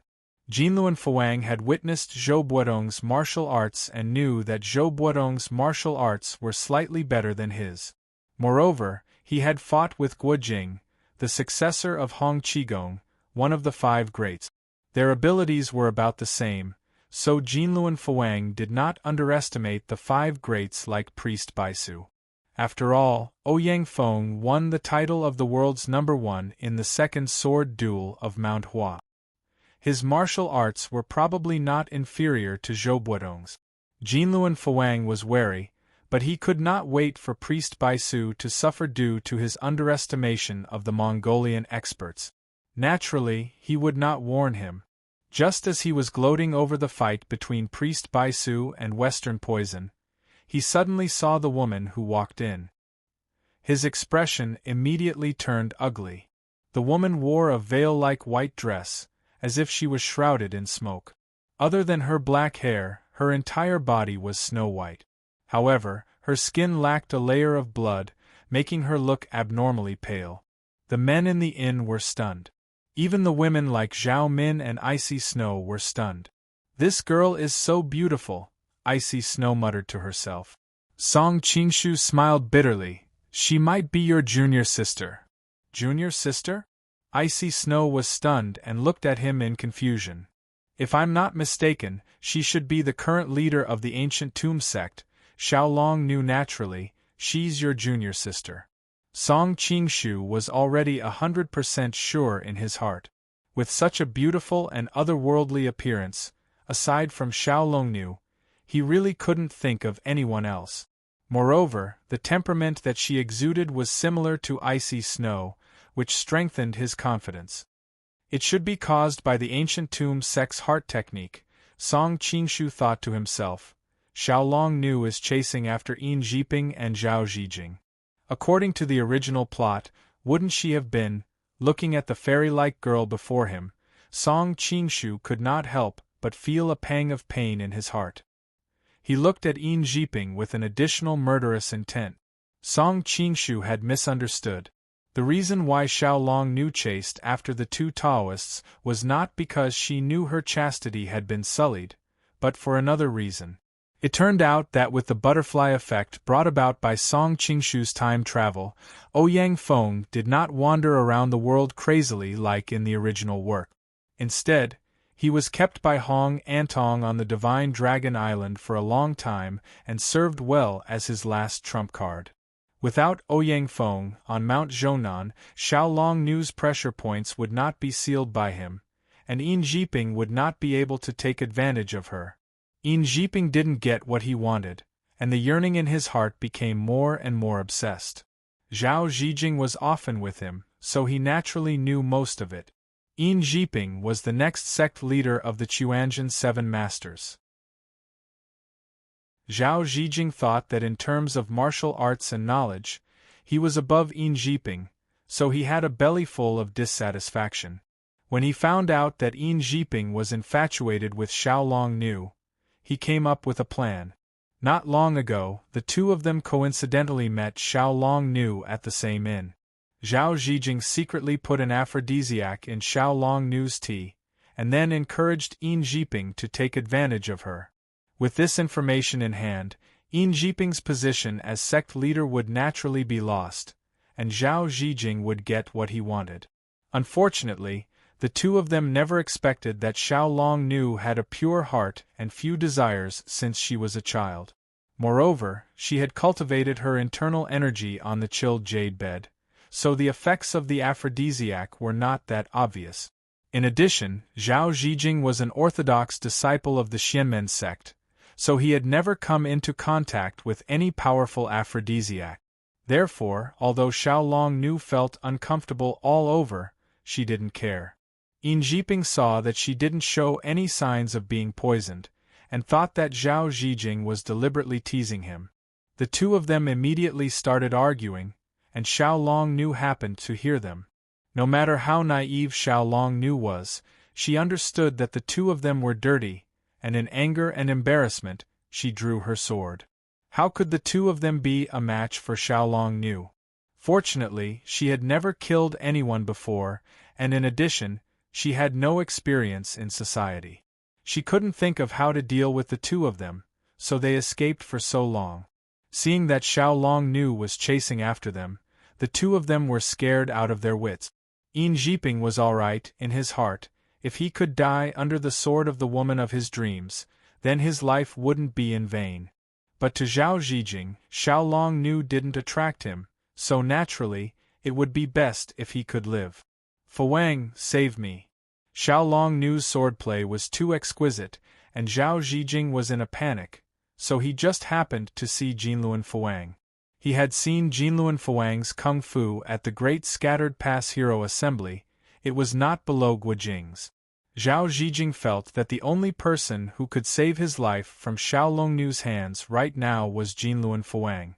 In front of so many experts, Jinluan Fuwang's reaction made Jinluan Fuwang feel a little smug, but he had seen Xiaolong Nu and Yang's combined swords, and he had almost lost his life under their swords. He looked outside the door with some lingering fear, but he didn't see Yang's figure, and his heart was filled with uncertainty. Compared to Yin Jiping, Xiaolong Nu hated Zhao Zijing, the person who drugged her. She couldn't help but frown. Big monk, I'm only looking for trouble with this Taoist today, move aside. Though Jinluan Fuwang felt a little guilty, but in front of so many experts, he couldn't bring himself to be scared by a little girl's words. He could only laugh coldly. This Taoist priest Zhao is our Mrs. Friend. I hope Miss Long will be magnanimous. Even with Jinluan Fuwang's arrogance, he was shocked by the number of experts that had appeared recently. Now that he was not in Mongolia, he had to be careful, and naturally didn't dare to reveal Zhao Min's identity. Zhao Min recovered from her initial shock, and smiled sweetly. Taoist priest Zhao and Taoist priest Yin are the most outstanding disciples of the third generation of the Quanzhen sect. The Quanzhen sect has always been fair and just. Miss, do you have any misunderstandings with the two Taoists? Why don't you say it? I might be able to help both sides resolve it a little. Xiao Long Nu's face reddened, and she didn't have the nerve to say it out loud, so she shook her head. I will resolve our grievances myself. Inkashi was the best at observing people, and quickly guessed Zhao Min's meaning. He laughed and stood out, protecting Zhao Zhijing behind him. Miss Long, this Taoist priest Zhao is a very good person. I'm afraid you have some misunderstandings. I'll ask him to apologize to you. Xiao Long Nu frowned, and her left hand unsheathed her sword, as fast as lightning, and thrusted it towards Inkashi. Inkashi quickly raised his whip to meet the attack, and only heard an ah sound. Zhao Zhijing, who was standing behind him, had already been stabbed in the shoulder. Huh! As soon as the sword came out, the inn was filled with astonishment. Even a master like Xiaoxiangzi couldn't see how the sword came out. Only Song Qingshu, Ouyang Feng, Taoist priest Bai Shen, and a few others could see that Xiao Long Nu's sword came out from her right hand, bypassing Inkashi's body, and thrusted towards the person hiding behind him. Inkashi was shocked, and thought that even though the sword didn't stab him, he was powerless to protect Zhao Zhijing. Wouldn't he also lose face in front of Zhao Min? But he was very clear that Xiao Long Nu's sword was too fast, and he couldn't see the trajectory of her two swords. Facing the enemy like this, he would definitely lose. Thinking of this, he became even more terrified. He swung his golden dragon whip and called out, Miss Long Nu, please be lenient. Who would have thought that Xiao Long Nu would ignore him? Her feet moved slightly, and she took 2 steps to the left. Inkashi hurriedly followed, wanting to protect Zhao Zhijing. Who would have thought that a muffled groan could be heard from behind? He turned his head in shock, and saw that Zhao Zhijing's left shoulder had already been slashed by the sword, and blood was overflowing. Most of the people at the scene were still baffled as to how the sword was stabbed. They only felt that Xiao Long Nu's swordsmanship was so exquisite and swift that not only could it come and go without a trace, but it also seemed to be able to attack the enemy from a distance. Little junior sister's swordsmanship. After hearing Song Qingshu's explanation, Icy Snow finally understood that Xiao Long Nu was her junior sister. While she was shocked by the exquisiteness of Xiao Long Nu's swordsmanship, she was also puzzled. She felt that Xiao Long Nu seemed to be using 2 different swordsmanship. One seemed to be the ancient Tomb sect's Jade Maiden swordsmanship, and the other seemed to be the Chuanjin sect's style. Is this the Jade Maiden swordsmanship? Song Qingshu opened his mouth slightly. After Feng Qingyang's demise, he could be considered as the world's #1 swordsman. With his current insight, he couldn't help but admit that this swordsmanship was extremely exquisite and had very few flaws. In the hands of Zhou Badong and Guojing, the effect of left and right interfighting is limited. I'm afraid only in the hands of Xiao Long Nu can it double the user's strength. With a thought, Song Qingshu picked up 2 chopsticks and dipped them in wine. He tried drawing a square with his left hand and a circle with his right hand. What are you doing? Icy Snow asked curiously as she looked at the 2 crooked patterns on the table. Just doing an experiment. Song Qingshu laughed at himself. This proved that he was still a smart person and wouldn't learn such a stupid method. However, his sword and fist interfighting seemed to have a lot in common with it. Of course, with Song Qingshu's current realm, he already felt that sword and fist interfighting was too complicated and not worth mentioning. There are so many experts in Mongolia. Little junior sister's situation is really dangerous. Icy Snow said worriedly. Suddenly, she changed the topic. Which side are you going to help later? Song Qingshu was stunned. Is there any doubt? Xiao Long Nu is your little junior sister. It's reasonable for me to help her. That's not necessarily true. Icy Snow snorted.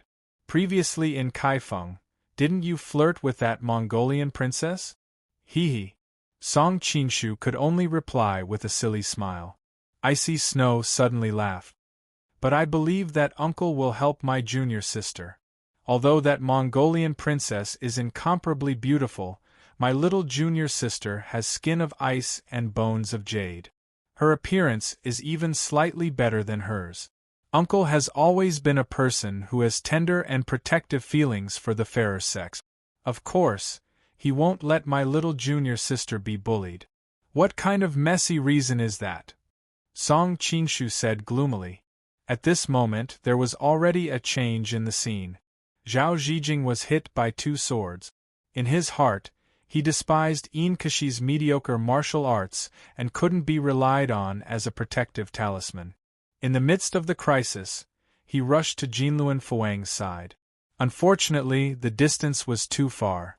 Just as he passed by Xiaoxiangzi, Xiaolong acted as if she didn't see him. She turned around and attacked Inkashi with her left hand, while the sword in her right hand stabbed towards Nimiqsing on the other side. Nimiqsing's legs were crippled and it was difficult for him to move. His left hand supported his crutch and his right hand used the iron snake to block. Zhao Zijing shouted loudly and his sword fell to the ground. It turned out that his wrist was stabbed. Good swordsmanship. This move was even more peculiar. It was obvious that Xiaolong Nu and Zhao Zijing were far apart, but when she was attacking the 2 experts, she managed to find time to injure him. Even an expert like Ouyang Feng sighed in admiration. Chapter 368. Xiaoxiangzi snorted coldly and said, Miss Long's swordplay is not bad, I'll have to experience it myself. His left hand pushed out to the side and Zhao Zijing felt a huge force hitting his shoulder. He lost his footing and fell a few feet away. Luckily his internal energy has a good foundation, so even though he suffered a few injuries, he was still able to stand. Song Qingshu saw this and laughed coldly. Shameless, really shameless. 3 Wulin grandmasters ganging up on a little girl, where's the propriety? Xiaoxiangzi and the rest heard this and their faces turned slightly hot. All their lives they had never cared about benevolence, righteousness and morality, but all of them were arrogant and conceited, and they attached great importance to their status. Not to mention the 3 of them joining hands, even if it was one-on-one, they would disdain to fight a young lady like this. But at this moment, if they were to rely on themselves, they would definitely not be able to withstand her unpredictable sword move. Xiaolong Nu looked at Song Qingshu in surprise. Her values are very simple, whoever is good to her, she will be good to them. Hearing Song Qingshu speaking up for her, she had a good impression of this stranger. Being glanced at by her pure eyes, Song Qingshu's heart skipped a beat. He looked at her peerless beauty and sighed. No wonder Yin Jiping's 10 years of cultivation was destroyed that night in the original novel.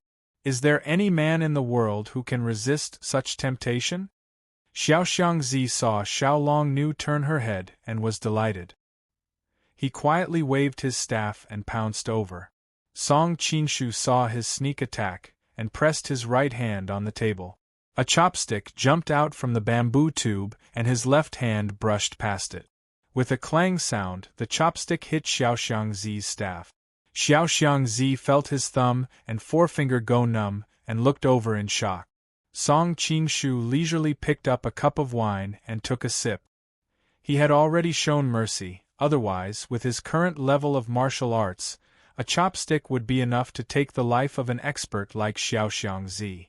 Xiaolong Nu finally regained her senses. Her sword flashed and she has already made her move. Xiaoxiangzi and the others still could not see her sword clearly, they all leapt back more than 10 feet away and brandished their weapons to protect their vital parts. Xiaoxiangzi, Nimiqsing and Inkashi were all hoping that she would attack the others first.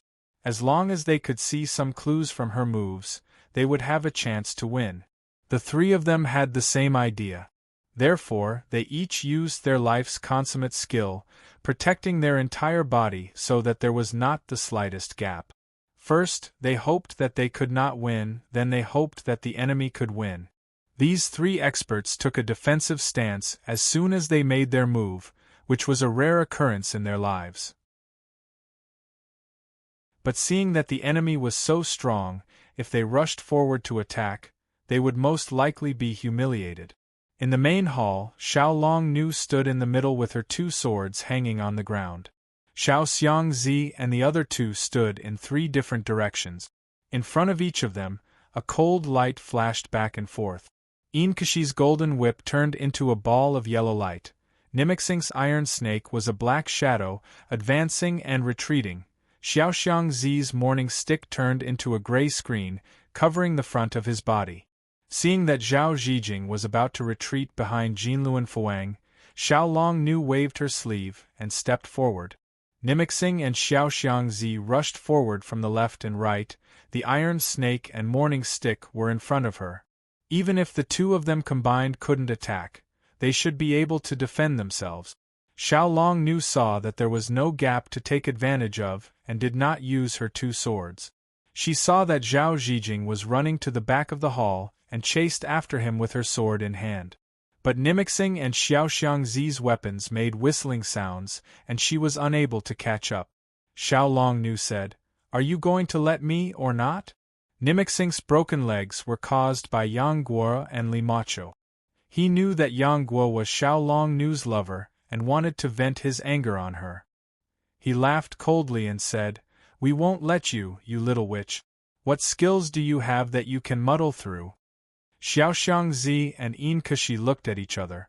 They understood that in front of Zhao Min and Huajing, fighting 3 against 1 was already a great loss of face. It was difficult to get off the tiger now. If they won, it would be fine. But if they retreated because of Xiao Long Nu's words, they would not have the face to continue living in Mongolia. Xiao Long Nu was not angry. She only knew that if she wanted to kill Yin and Zhao, she had to get rid of these 3 skilled fighters. She coldly said, "Since you won't let me go, then I'll have to offend you." Just as she finished speaking, the sword flashed and suddenly there was a sound. It was continuous. Before the sound subsided, Xiao Long Nu had already leaped back more than 10 feet and returned to the center of the hall. "Good swordsmanship." Song Qingshu was full of praise. Then he changed the topic. "What a pity, what's wrong?" With Icy Snow's martial arts, she could not completely see Xiao Long Nu's lightning-fast swordsmanship. Hearing Song Qingshu praise her little apprentice sister, she did not have the time to be happy. Then she heard the next sentence and could not help but worry. In that instant, your junior sister's twin swords had already stabbed, sliced, pointed, and chopped. In total, she had made more than 40 moves. Unfortunately, the other 3's defense was watertight. Every move collided with the weapons.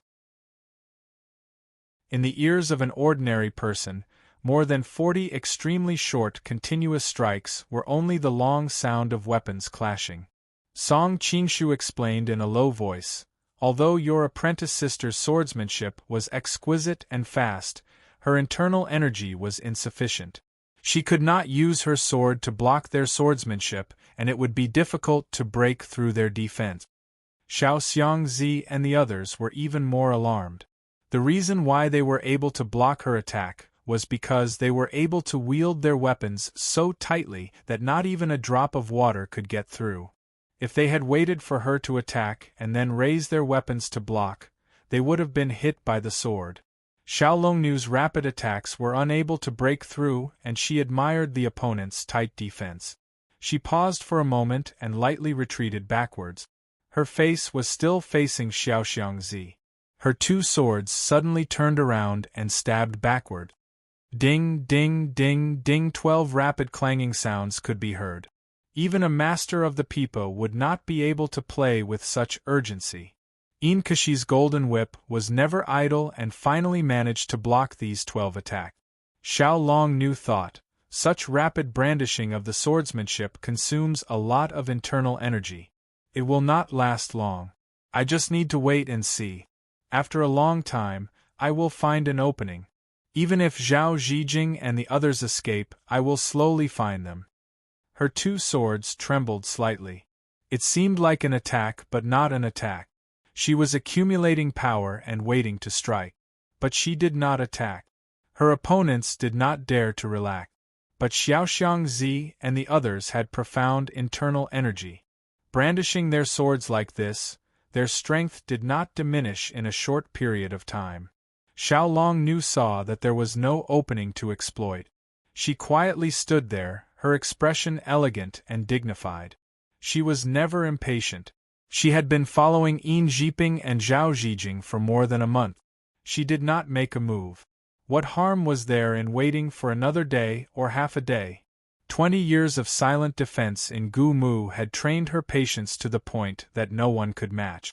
Not to mention the 3 experts surrounding a young girl, they were all on the defensive. Even if their faces were as thick as the city walls, they would be too embarrassed to let Princess Zhao Min and Princess Huajing see their shameful state. Nimixing saw Xiao Longnu holding her sword and standing there as if there was no one else around. He was the first to lose his cool. He suddenly roared like a tiger and brandished his iron snake, rushing towards her. As soon as he attacked, there was an opening on his left. Xiao Longnu's sword trembled. Nimixing hurriedly used his crutch to jump back. He felt a slight pain in his shoulder.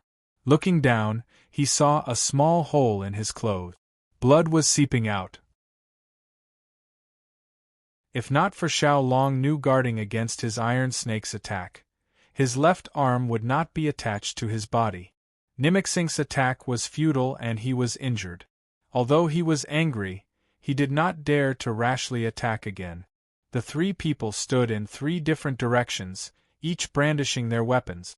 Xiao Longnu stood in the middle, completely ignoring them. Yin Kashi had used the yellow sand 10,000-li whip technique 4 times. Suddenly he had an idea.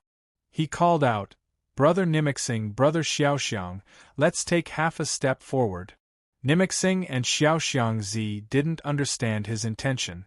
But thinking that he was a great merchant of the western regions, knowledgeable and intelligent, they obeyed and took half a step forward. Yin Kashi took half a step forward at the same time. He called out, "Our defense must be strict, our steps must be slow. Let's take half a step forward." Nimixing and Xiaoxiangzi followed. The 3 people did not relax. After a while, they took half a step forward. At this time, everyone could see that the circle surrounding Xiao Longnu was gradually shrinking. In the end, she would be squeezed in the center. Although the 3 people did not dare to attack, they each brandished their weapons. They formed 3 impenetrable walls, gradually squeezing towards the center. The 3 defensive forces combined into a powerful attack. It was really fierce and unstoppable. When the crowd saw this scene, other than Zhao Zhijing and a few others, they were secretly delighted. Even Zhao Min and the others were worried for Xiao Longnu. Xiao Longnu saw the 3 people getting closer and closer. Their weapons and moves were still unable to find an opening. She knew that before long she would be squeezed to death by them. She thrusted her 2 swords repeatedly. Clanking sounds were heard, sometimes fast and sometimes slow. Every move collided with the opponent's weapon. She consecutively attacked more than 10 times, but all were blocked. The 3 people each took half a step forward. Xiao Longnu gradually panicked. When she retreated to the left, her foot tripped and she staggered. Her swordplay revealed a big flaw. If it wasn't for Xiaoxiangzi and the others defending and not attacking, not daring to take advantage of the opportunity to attack, she would have been in great danger. "Uncle, I'm afraid little Martial sister won't be able to hold on much longer." Icy Snow was restless. She wanted to rescue her several times, but because of the Mongolian people's numbers, she was worried that more experts from the opponent would join the battle and harm Xiao Longnu. Song Qingshu suddenly said, "Miss Long, although the left and right mutual sword combination is exquisite, have you forgotten that most of the swordplay in this world only needs 1 sword? The opponent wants to take your sword, why are you so stubborn?" Xiao Longnu was originally an exceptionally intelligent person. After listening to Yin Kashi's pointers, she suddenly realized that when Yin Kashi used the 10,000 miles yellow sand whip, there was a natural suction force. Xiao Longnu was worried that the sword force in her hand would be drawn, so she deliberately avoided that direction. Xiao Longnu's thoughts were simple. Just now, when Song Qinshu helped her, she felt that he wouldn't harm her. Without the slightest hesitation, her left sword stabbed towards the center of Inkashi's whip. As soon as the two weapons came into contact, Xiao Longnu felt a strong force coming from her sword, almost causing her to lose her grip. Her face was calm.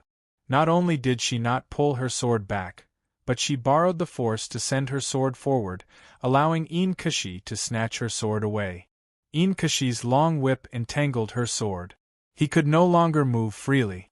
At that moment there was finally a gap in his defense. Inkashi hurriedly wanted to shake off the sword, but just as he was about to raise his whip, Xiao Longnu's long sword stabbed out. Inkashi's wrist was in severe pain, and he could no longer hold the whip. Inkashi's wrist was injured, and his weapon fell to the ground. This encirclement was immediately broken. Xiao Longnu took the opportunity to pick up the sword from the ground. The two swords flashed like two rays of lightning. The three people surrounding her hastily retreated. Xiao Longnu did not pursue an attack. Instead, she raised her qi and nimbly raised her sword to stab Zhao Zijing's body. Jinluan Fuang had suffered under the pure heart of the Jade Maiden swordplay. His complexion couldn't help but change.